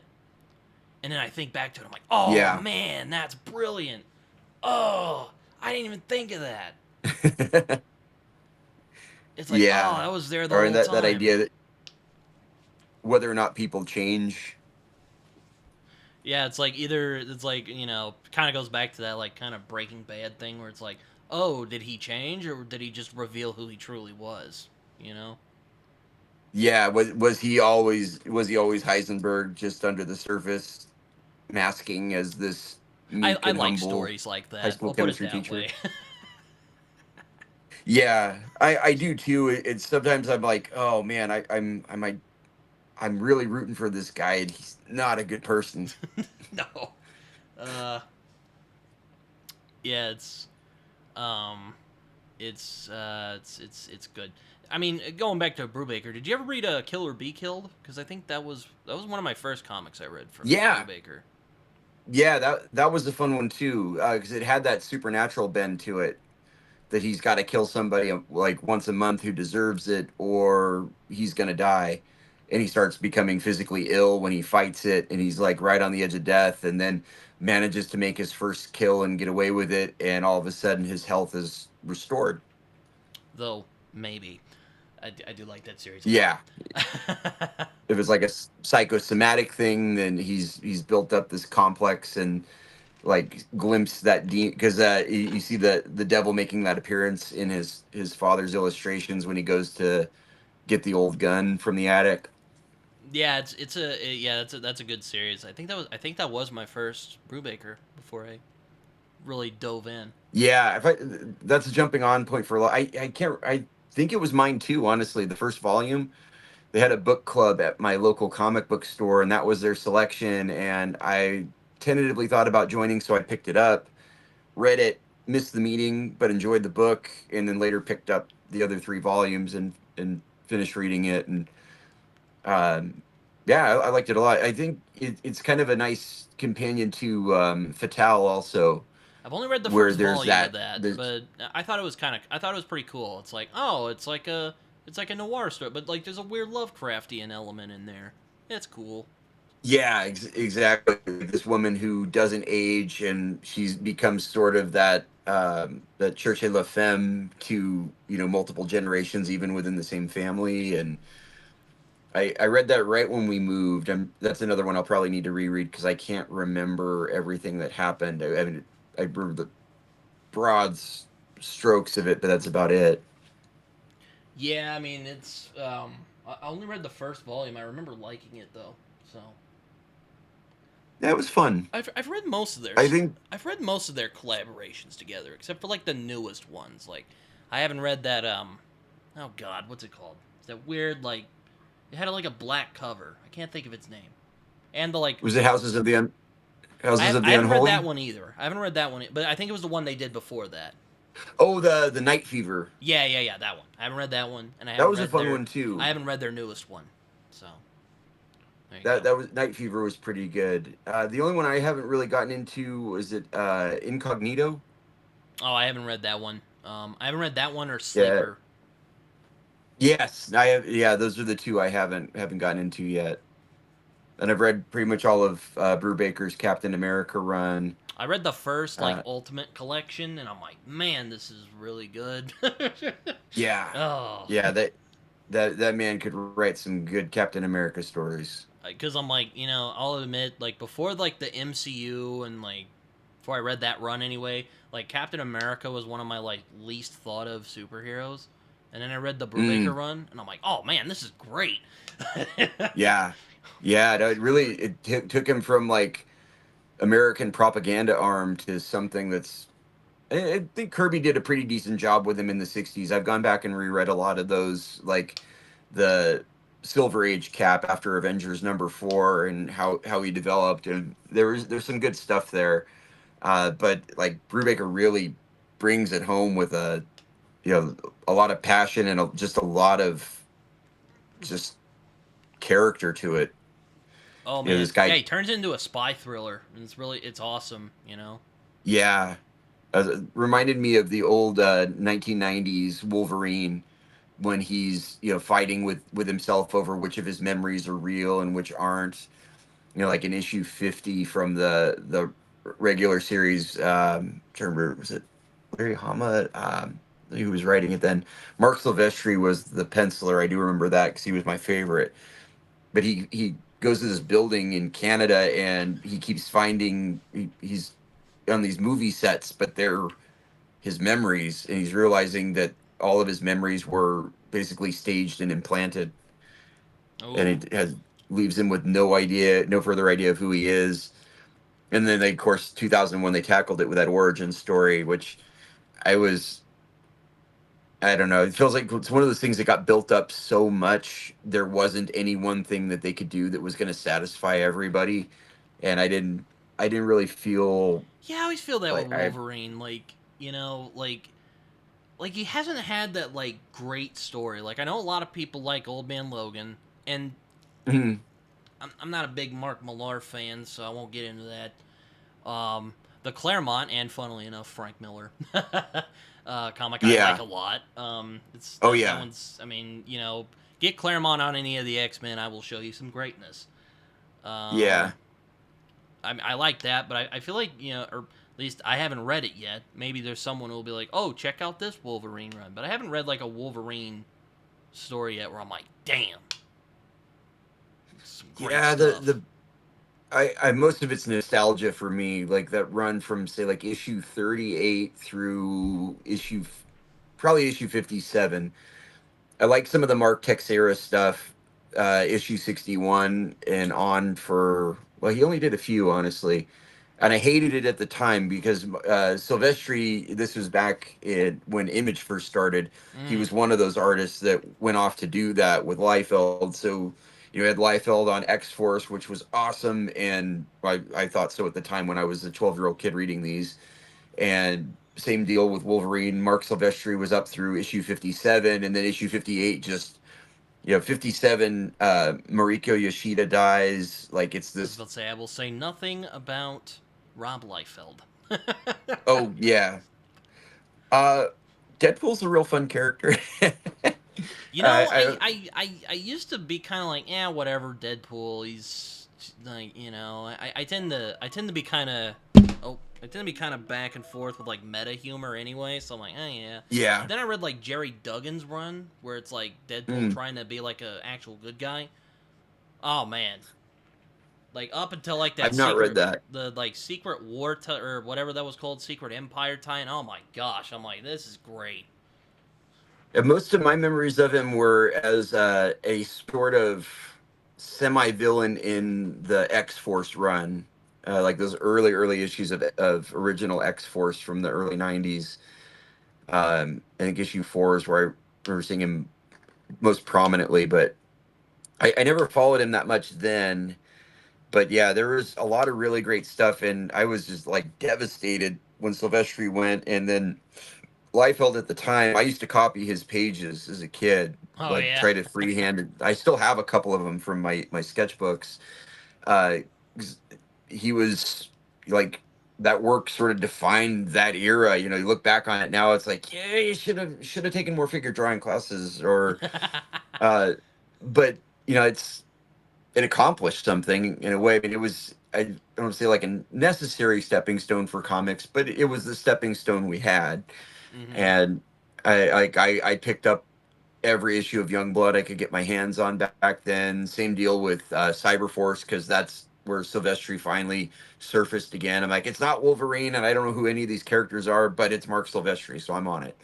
hmm Uh, Yeah, but I yeah, mean, I grew up in the 2000s, so that was like when Bendis was like doing a oh bunch yeah, of stuff, and like that's when like Image finally kind of got its act together, and like, oh, we're gonna do all these weird creator-owned projects. That's where we're at now. We'll do that, yeah, and it worked. It's worked out great for them. I mean, there's a lot of great comics from oh yeah. Image. I I think. I love Bendis from the '90s. It was him and Bagley on Amazing Spider-Man. That was another one I was big into for a long time. Oh yeah, I absolutely adore his Deadpool, or not Deadpool, Daredevil run.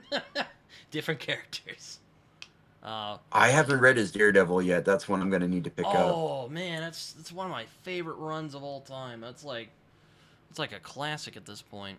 Um, I keep hearing that. I though think you just sealed it for me. I'm going to track that down. though though I will say I need to read his Ultimate Spider-Man. So that's one of those I feel really bad I haven't read.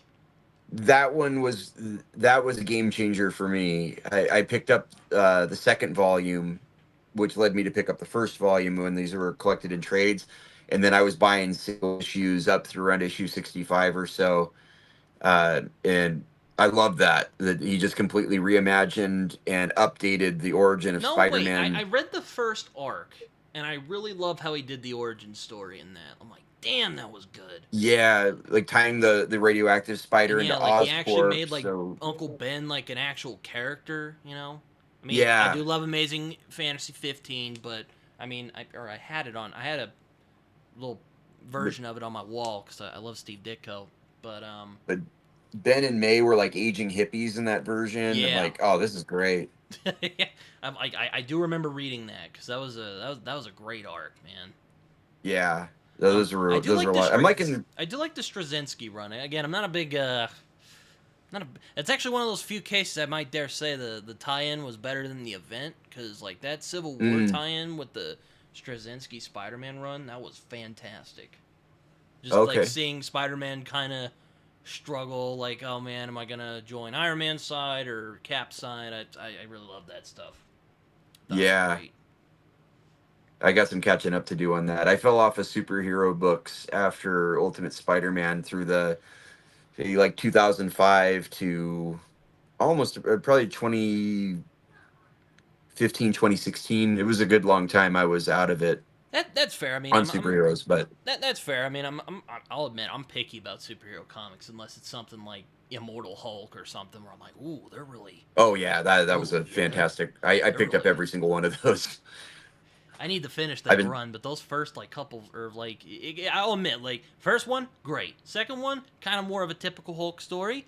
Third, he's yeah, in hell. That's awesome. Like it's yeah, great. that weird gamma realm that he goes And to. then It's four is like Abominable, and I mean I had some issues with the pacing, but I really like what they did with Abominable. He's basically like a zombie. It's like, ooh, that's cool. oh yeah, yeah. It's like Hulk as a horror movie. It was It's like, what if I loved Alan it. Moore did a weird take on the Hulk? Like, what would that look like? Kind of. Oh man, I'm if he sure it would be wasn't way more so, wacky than that, but it's like that's probably the closest we'll get. I wish he wasn't so jaded and finished with comics. I'd love to see more from him. Oh, isn't it always? I know. Um, I I know, I right? Like watched. I got really depressed when I read his Swamp Thing run and it was over. I was like, man, I would have loved to see what he would have done. That was really good too. I Had just read that for the first time a couple years ago. had he and DC not had their falling out, man, I would have loved to see what he would have done. Yeah, But oh well. yeah. From Hell was, I think, that from the writing standpoint to me, I think is probably was the most brilliant of them. Like that was one of those books where it feels like it reads you to an extent.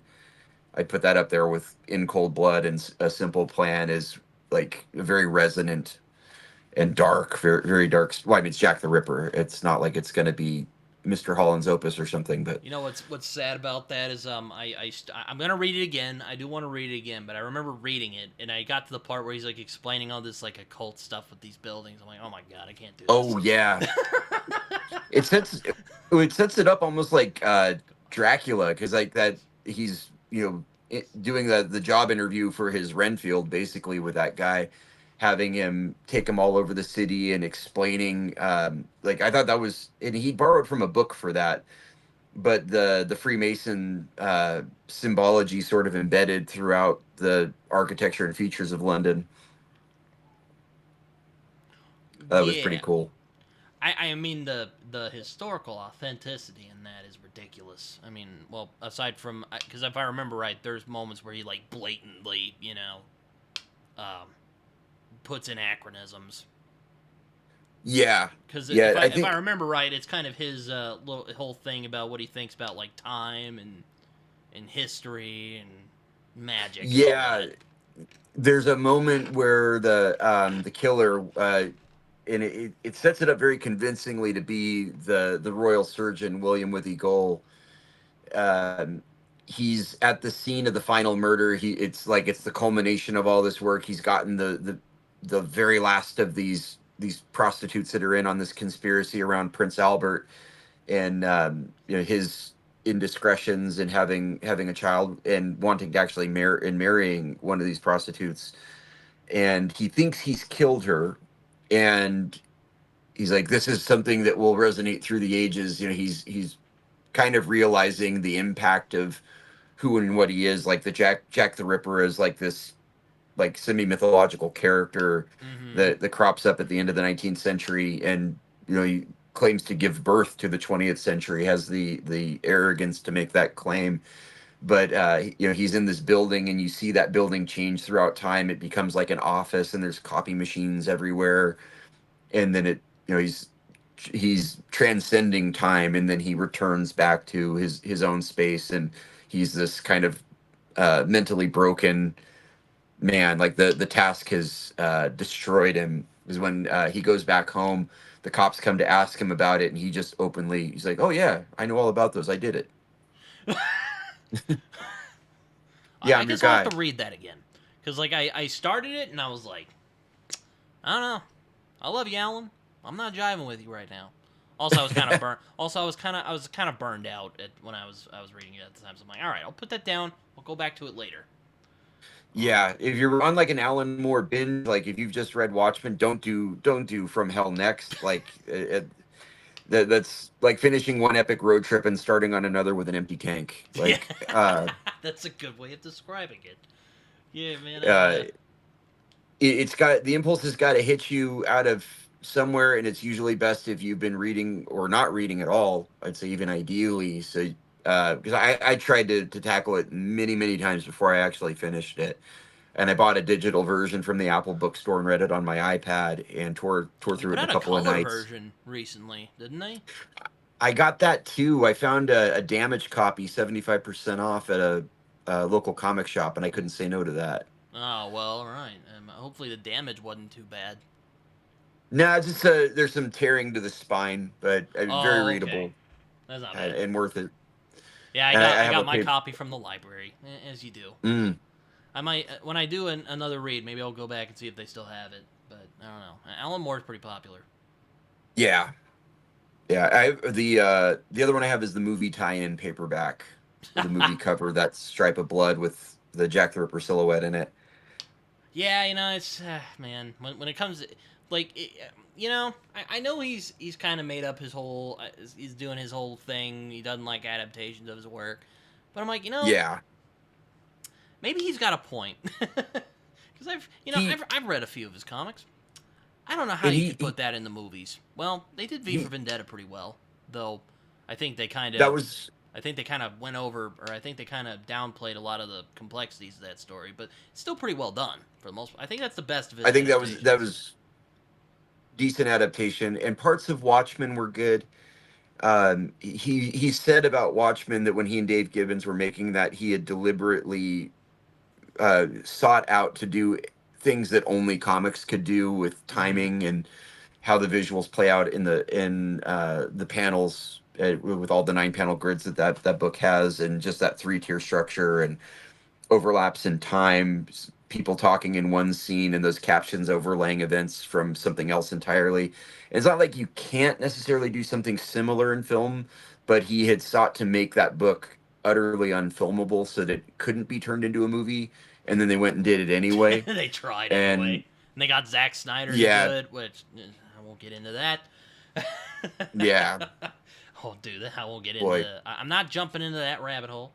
Um, No, I finally recently watched the Snyder cut of Justice League, oh, and after jeez. we threw it on, it's like I can't remember a time I wasn't watching this movie. Like, how long is this? And then that like epilogue with the dream sequence and I'm like, okay, this is for people who are bigger fans of this than I am. Yeah, I remember. I watched it with a friend of mine, or I watched it. And I called a friend of mine because these friends of mine kept bugging me to watch it. I'm like, I'm not watching it because BBS pissed me off beyond recognition. And they're like, Mm, watch it, watch it, watch it. I finally said, screw you guys, fine, I'll do it. So I watched it. I call them on the phone. Literally the first like 2 hours, I was bitching at him about how unnecessary all this stuff is.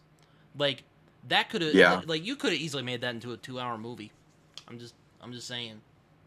It's Yeah, I, it didn't need to be 4 hours. I'm like, this is excessive.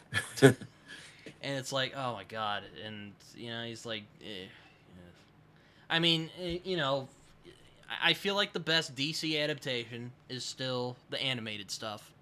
So I'll just sit back in my Mm, office. I'll have my, Tim Deanie Burnett world here, and I'm good. I don't need anything else. yeah, Though I'm hoping James Gunn does that's does fair. good with oh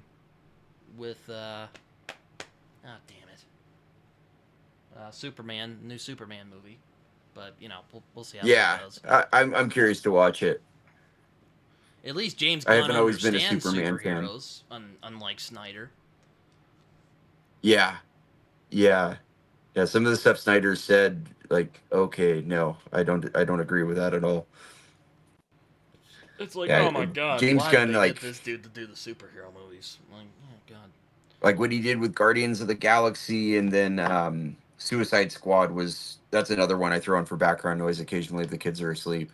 Like, look, Joss Whedon might be a douche, but at least a guy understands why superheroes are awesome. Yeah, That's why they got him to yeah, do the Avengers. Like, come on. yeah. The first Avengers is still a stone cold classic as far as I'm concerned. I love that I movie. mean, I don't love it as much as like Winter Soldier and the Infinity Saga, but Yeah, it's still great. I'll put it on and watch it and have a great time with it. Nothing, yeah. there's nothing really I can say that's like wrong with it. Just rather than personal, just like, yeah. This is a Doesn't really fun movie. yeah, I really liked it. maybe you want to get like Avengers comics, but I'm like, I don't freaking know where to start with that. Oh yeah, same. There's way too many. Yeah, I stick with like writers I like, or Yeah, I tried to do that. Just pick up a run that you know who did it. Like, okay, this will be like, fun. oh, If it, I'm like, oh, Brubaker did this. All right, I'll pick this up. yep, you know you're in safe hands with something like that. Yeah, I read Avengers back in the '90s during the whole Operation Galactic Storm, which was sort of felt like it was running parallel to Operation Desert Storm and everything that was going on in the Middle East at that time, and it was my first introduction to crossovers. And at the time, like make I lived in a small remote mountain town in California. My only like consistent access to comic books was a spinner rack at the local IGA, and I was at the mercy of whatever they chose to order. So like I managed to get Death of Superman from them, Oh, and I was getting Wolverine pretty consistently from about issue 45 on. I But I remember reading Death of Superman, and I'll admit I may be biased here because I generally don't like event comics. But yeah. I read Death of Superman, and I was like, God damn, this is bloated as all hell. Hmm. Especially when they brought him back, Oh my the god, Superman yeah. There's like the Returns. whole there's like more Superman. There's like that metal Superman guy who shows up, which funnily Such a enough, cash grab. going back to the New Frontier, there's a little detail at the end. There's a little black kid who's reading a comic near John Henry's grave. That's Steel. Yeah. Apparently, Yep. and it's either they confirm it or it's heavily hinted, but that's the Steel, or I think his name is Yeah. Steel, literally. He was the only one of them that wasn't up for like conjecture, like, oh, is this like actual Superman returned? Because they were like, which one is it? You know, like they had the Superboy, they had the guy who looked mostly like Superman but with a super mullet, and the half cyborg Superman. I remember right. But I'd like saved up my money for weeks, and we went on a trip down to Sacramento and went to an actual comic book store, and I ended up blowing all my money on these Return of Superman titles, trying to get everything, and I still couldn't with like $30. And this is what 1992, 1993, when comics were they'd just gone up in price. When I first started, they were a buck a pop, and like Wolverine was $1.75. Some of them were $1.50, but these were like $1.99 on some of these, and just trying to get as many as I could, and I just there was no way of keeping up. I mean, I'll admit, maybe it's like one of those like Matrix things where I just don't understand because I wasn't alive during that time. But I remember reading it. I'm like, man, this is really bloated, and this is kind of why Yeah, I don't like superhero event comics. unless it's something like Secret Wars where it's so freaking awesome. I'm like, this is great, but I digress. I think Nightfall was probably the best one from that time. Is it, like Oh the yeah, gauntlet that yeah, they run? I know what you're talking about. That's the Bane one, right? Yeah, where Bane runs Batman through all of his villains to wear him down, and then breaks into the Batcave and breaks his back, and then Jean-Luc, whatever his name was, Azrael, basically uh, jumps on the scene with a new, like, at the time, like, this is the coolest Batman costume ever. It shoots like bat signal ninja stars, and I was drawing it all over my notebooks and loved that guy. But and then the slow, methodical return of Bruce Wayne as he, you know, gets his legs back and conditions himself to be Batman, and then goes out to defeat his replacement. And like, I thought that was decent, but it's still another one that was spread out across Batman and Detective Comics. And I think might have been a couple like standalone Catwoman books or something that fell into. I don't remember for sure. There was a Bane book, like a one shot. I'm trying to remember now. It's been a really long time. I want to get the collecteds on those so I can actually read all of it, because I had part 3, and then I had part 5 and part 6, and then jumped to part 9. So I was missing I mean, I guess what big kind of chunks of it. frustrates me about event comics is that there are so many tie-ins, and I'm like, yeah, I don't care about this. I just want to Yeah. just tell the epic story I want to tell. I don't want to freaking go around. Like, I have so much money, people. Or bringing it back to like what Brubaker and Phillips were doing, and Pulp was kind of the first, is, rather than doing it as a series of floppies, just wait till you have the whole thing and release it as one big book Oh so yeah, people no, can that's binge it, like getting which is why I think a Secret season of Wars something is on great, Netflix. is because Secret Wars just tells the new one. I know there was an old one in the '80s, but I'm talking about the Jonathan Hickman Yeah. one. Because it tells this epic story, and you can mostly understand what's going on. Or at least I understood mostly what was going Yeah. on.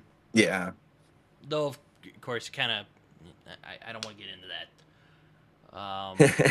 But no, I really like. I will say I do. Pulp has one of my favorite endings that Brubaker's done. I'm trying to remember it now. I need to I mean, not that's just another one of because he those. massacres Nazis, but just like the final line, I was like, damn, that's so good. Yeah. I've got It's one of those I just like you pulled have no down. clue who you're messing with, bro. Yeah. The Red Oh man. River Kid. Yeah, I've got to reread that one. Um, Art in that is great, even though it took me a while to get used to Jacob Phillips's coloring. Yeah, that was a shift from Brightweiser I know, because to him. Brightweiser's I so think. good. I was like, man, what is this new color scheme? What is this? And I'm like, all right. I'm like, Yeah, oh, it's his if son. you Okay, read yeah. if you've read My Heroes Have Always Been Junkies, I think that was the first one that Jacob did with them on colors, and it's out there. I He talks about his color decisions in the process edition, which I think are, it's, if I'm coloring something, I tend to do kind of the same thing with like limited palettes. And he wanted to distinguish all of the old West scenes when he's the Red River Kid to the present when he's a pulp writer in the city. Have you read the comic? I've only read the first volume of this, but have you read the comic where Jacob did the illustrations? Yeah, that Texas Blood. Oh yeah, that Texas Blood. But what do you think of it? Oh, I read it religiously. It's probably my favorite ongoing. Honestly, Oh, yeah, I thought love it it. was pretty good. I mean, I was kind of like, yeah, it feels like something Brubaker and Phillips would have done. Yeah, I think But when it comes to like drafting and just his approach to figures and his line work overall, I kind of prefer Jacob to Sean. I don't want to put Sean Phillips down. Like, he's fantastic at what he I was does. about to say, you They better both speak are. carefully. Sean Phillips is one of my favorite artists. So, Oh, I mine too, mine too. I'm not knocking him. I'm like, I think, yeah, it's something I'm kind of like, I I don't want to manipulate my son. He loves to draw. He's filled up like 3 sketchbooks in the last year. He just turned 8 yesterday. just So hand him like, the year one that I giant year one book you got, and you're like, you should read this, study this. buddy. You should study Go thou and do this. likewise. I would love it if he wanted. He's getting into animation now. That's something I was heavily in. I went to school for it. I actually have a degree in it, but discovered like the I like the idea of LA, but to it didn't like that so much, and that's where all the jobs were. That sounds like a. I mean, I don't want to. I don't want to. I love animation too, but from what I've heard, it sounds like a really difficult thing to get into. It's probably a little bit of like you can get into like storyboards, like a storyboard revisionist. It's still until you get like a protected animation guild kind of job. A lot of just contracts, freelance kind of work. So you're only employed for as long as the project lasts, whatever it is. Like TV animation, storyboards on those are really big, because you're almost a keyframe animator, or at least it used to be that Mm. way. Because your boards you'd finish them, they'd have to be perfectly on model. They ship them over to Korea or India, and then the animators there who are getting paid pennies on the dollar would basically just trace over the boards, draw in a few in betweens, and send it off to be shot. Or I mean, it would be on the computer, so not send off to be shot, but they would draw the in betweens and sequence it as animation. At least that's what we were told when I was in animation school. But yeah, it's. I have friends still who work. A friend of mine from school is working on it's like Stallion or something like Spirit of the Cimarron. I'm trying to remember. It was through DreamWorks. Yeah, I mean, I I have some really other like friends. animation, and I constantly have to. I get annoyed. I constantly have to defend myself because I like animation. Because I'm like, guys, you could do anything in it. It's kind of like why I like comics a lot, Yeah, is because you could do basically anything in it. Well, it's a you know, perfectly valid medium and art form. I I'm sure like. it's frustrating to put it all together. I mean, well, I can say because Oh I've yeah, written comics, it is very frustrating to put together. But it's a lot of work. um, I imagine with animation it's tenfold, but like it's similar. I appreciate them for similar reasons because I remember watching animation when I was a kid, and you could just there's all that stuff you could do with like bodies and like Oh yeah, like I watch all those yeah. old like Tom and It's Jerry cartoons. They're like they're always flipping around and it's hard to yeah. explain.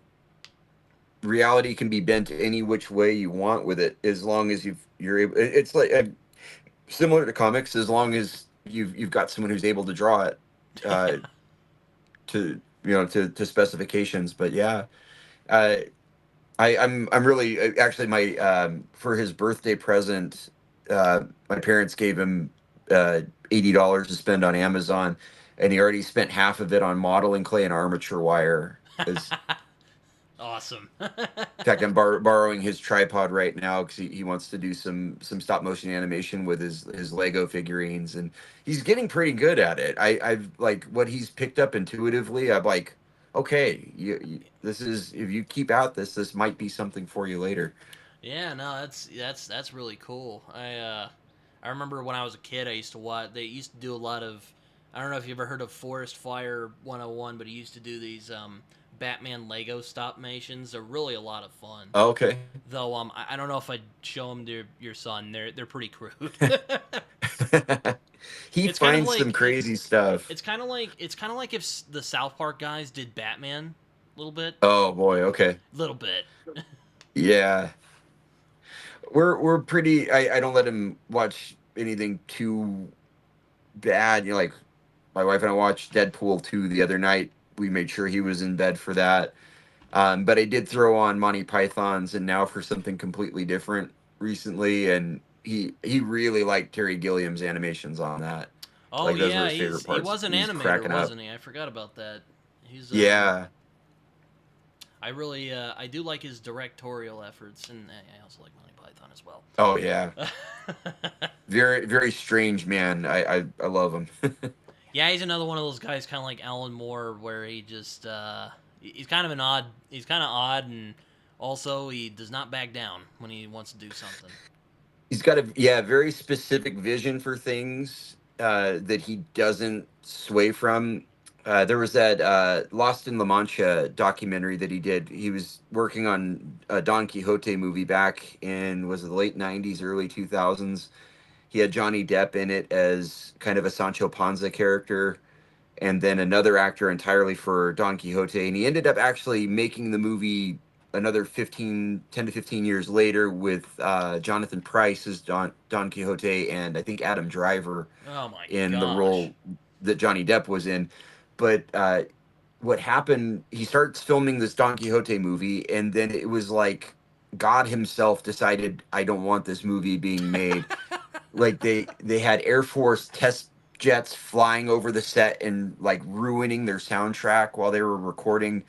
Like monsoon level rainstorms hit them out in the middle of the desert. Like just crazy things that destroyed the production of the film in the course of a couple of weeks, I think it was.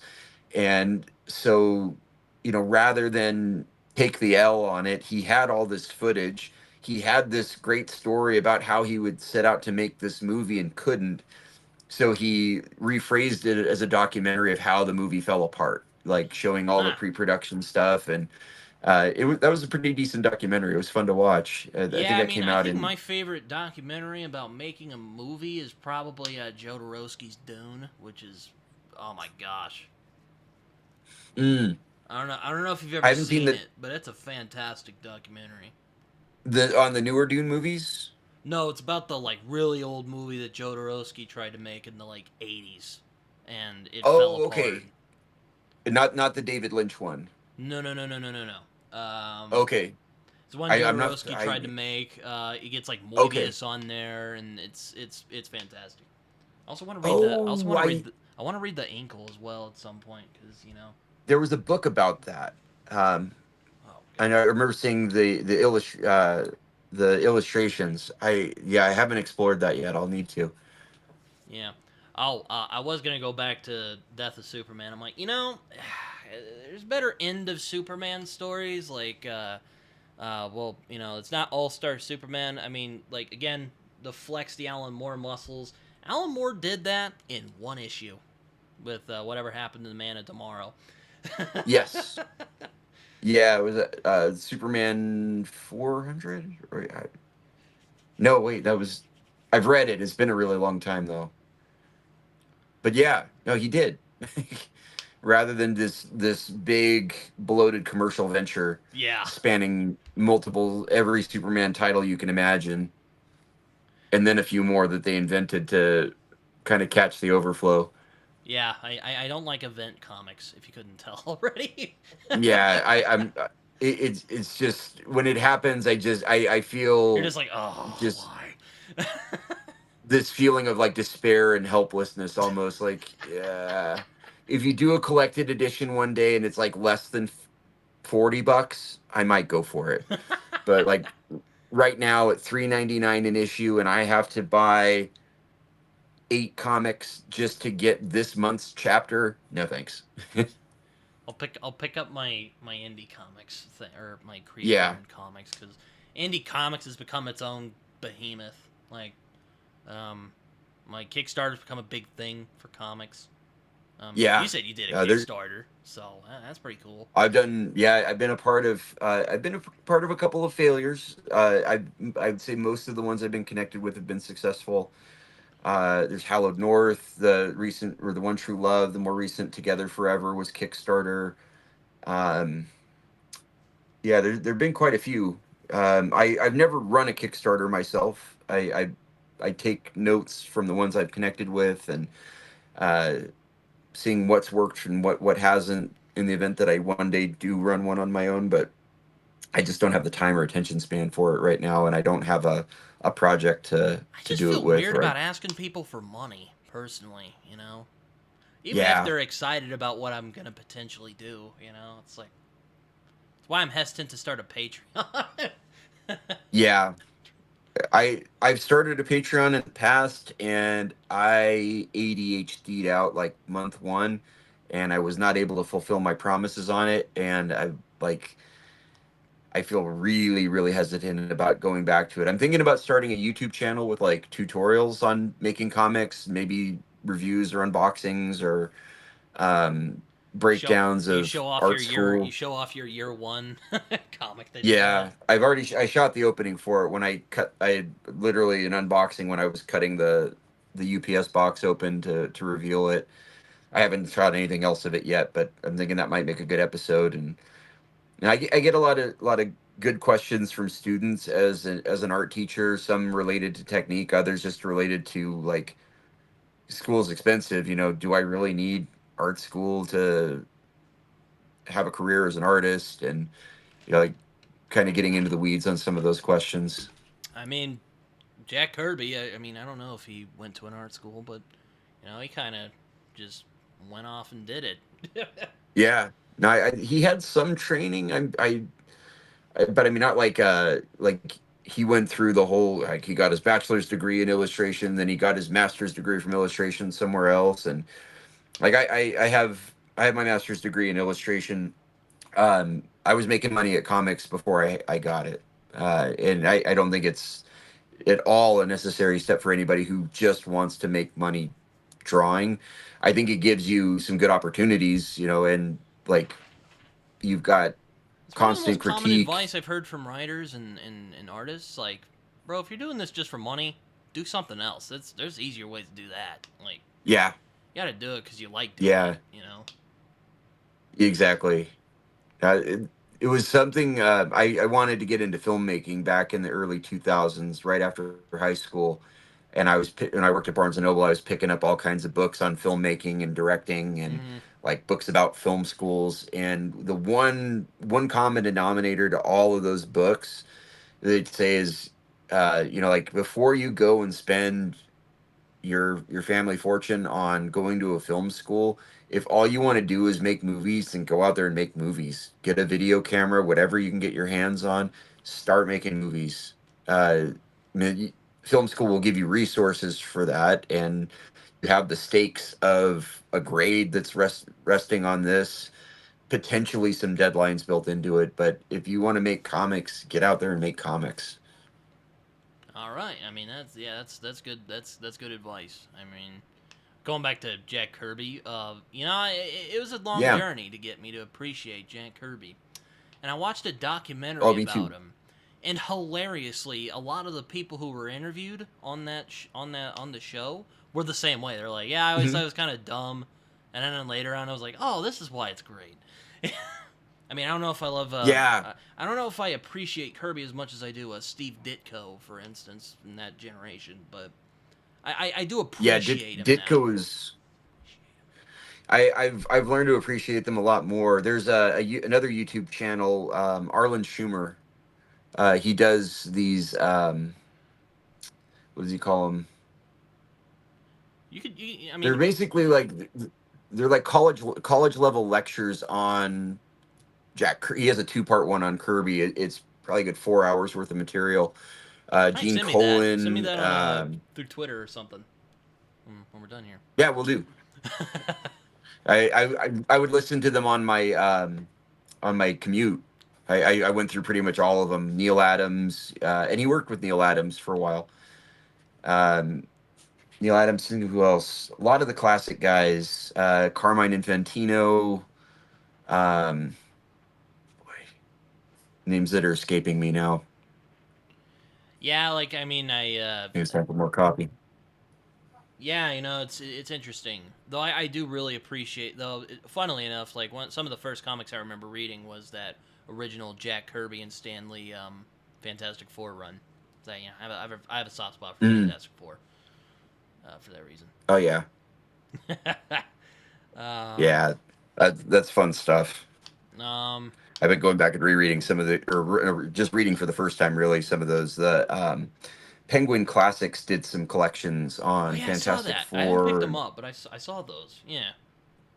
They're worth checking out. There's some good essays at the beginning from like comics historians or people who are you know like interested in the medium in a scholarly sort of way.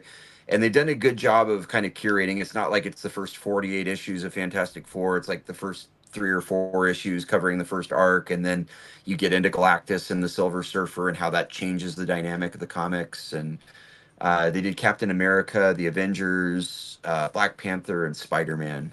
It might feels like there might be one. Oh, X-Men. There's Oh yeah, I saw I early saw X-Men I saw they also. did one for Captain America. I'm kind of shocked they didn't get Brubaker to do the forward, but oh well, because I know he's a big Captain America fan.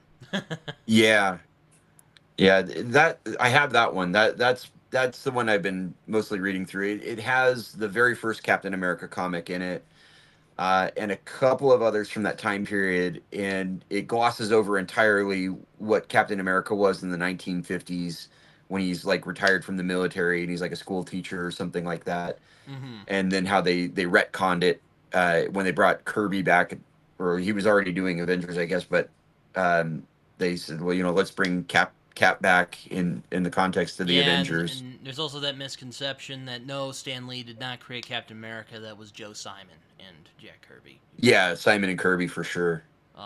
Though Lee did help create a lot of the other characters, though, but not Yeah, Captain America or Namor. I I think Stan was a better like PR and story man. Like no doubt Kirby was a creative genius in getting these Oh ideas out of yeah, his head, but yeah. I he try to avoid the whole did Stan kind of screw over Jack Kirby and Steve Ditko. My answer is no, but I don't think either of those guys had the ability to sell their ideas without somebody like Stan in that editorial office. oh yeah, for sure. I mean, and it's also why I don't like the Marvel method all that much because like once you do it, stuff like that might happen. Yep. Yep. Because then people are gonna You be like, "Wait a introduce. minute, I did all the work. You just gave me this, weird thing." Yeah, like that. That's why I do full scripts. Yep. So whenever someone goes, "Oh, I'm not getting enough of the credit," I can just slap my script down and be like, "I wrote the damn thing. You drew it. So we're gonna Yep. have to share it." And the letterer plagiarized almost half of it across your artwork. It's like, ugh, yeah. No, I do think Marvel didn't treat Jack Kirby very well, but I think with Stan, a lot of it was just, yeah, that Marvel method really bit him in the ass after a Yeah. while. Yeah, too much ambiguity in there. Yeah, to where now people are still arguing to this day who deserves more credit, Stan or Jack, or Stan Yeah. and Steve, or Yeah. the other artists who worked with Stan, like John Romita Sr. Yeah. Though with like Romita Sr., he was more like cool about it. He wasn't, Yeah, really seems like the case. I know he was seemed like he was very hesitant to pick up the reins after Ditko left. Uh I'm glad he did because like his like Ditko's Spider-Man is like it has its own definitiveness to it, Mm-hmm.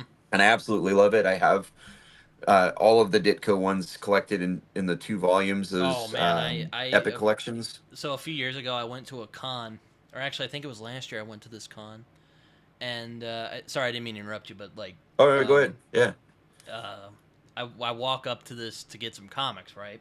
They have this gigantic Ditko and Lee run because I mentioned to the guys I'm a big Ditko fan, Mm. and they're like, "Yay, you should pick this up if you're a big fan." Thing was like $1,000. I'm like, man, look, I love Ditko, but like I have so Thousand much bucks. money. Like I have so much money, I could like. I'm sorry, I'm gonna have to pass. But that was it was very impressive though. Like it had the old like ads in there and stuff. It was really neat. But like Oh, that's awesome. I just couldn't pick it The, up because of yeah. I'm like, dude. I I had one. No, I had a couple of Ditko Spider-Mans. I found one at a in like a thrift antique store in Oh, Big that's a Bear, steal. California. That is a steal. It was torn to hell, but it was like issue. It was an early one too, like 14 or something like that, 12 maybe. And then my local comic book store for Free Comic Book Day, they always did a really big event, people in costumes, and one of the big things was a raffle. And my wife and I had been there early in the day, and we were getting a sketch and some things signed by Ale Garza, who lived locally. And the owner comes up and asks if we mind if he lets this person cut in front of us because they'd been camped out in front of the store all night. And so we're like, okay, yeah, let him cut. Wasn't that big of a deal. And then I came back a couple hours later, and the owner saw me. He's like, "Hey, you're that guy I let that kid cut in front of, right?" I'm like, "Yeah." He's like, hey, come here for a second. He takes me over to a girl dressed as Batgirl and says, give him ten raffle tickets. So I get 10 more raffle tickets. And I'm outside watching the raffle, and I think I'd won some little chintzy like Funko Pop or something like that. Nothing big. I wasn't expecting anything, so it was great. Grand prize comes up. It's a CGC copy of Amazing Spider-Man number 28, I think, 27, 28. First appearance of Molten Man, 7.5 condition with it's like a $575 price tag on it. And I fucking won it, man. It was That's one of awesome. the 10 raffle tickets he gave me. I'm like, oh my god! So I got to go home with a $600 comic, and alas, when we were moving, we needed money in a hurry. So I put that thing up on eBay, and it sold within like 36 hours Oh, for I got 750 for it. oh, all Um, right, yeah, all right. but it had the pop art Marvel pop art insignia on the corner box, and uh, it was just a. I mean, you obviously can't read it because it's slabbed, but it was a wonder to behold when I had it. Oh man. Yeah, no, I think I was there with my mom, and I was like, "Look, man, I appreciate that, but man, that's $1,000. I don't know. Like I did pick up. I'm actually reading one of the comics I picked up there now. Astro City, which is apparently, Oh, okay, and also Jeff Lemire and Andrea Sorrentino's Green Arrow run. Cause I'm a big Jeff Lemire fan. that's another one I've been wanting to read. I've read a little bit of it. I love him too. I read Sweet Tooth a couple years ago. Oh, that's my favorite. From that was my first one. It was my favorite one. I love it. I it's have it right here. so moving. Oh man, here, yeah, love it. That's when I yeah. Is that the omnibus? That is the compendium. Yes. Oh yeah, the compendium. Yeah, that's Yeah, I that's the picked one I that up have at a too. Barnes and Noble. I'm like, yeah, oh dang it, I'll pick it up. And I sold the trades I had to Oh yeah, half price books.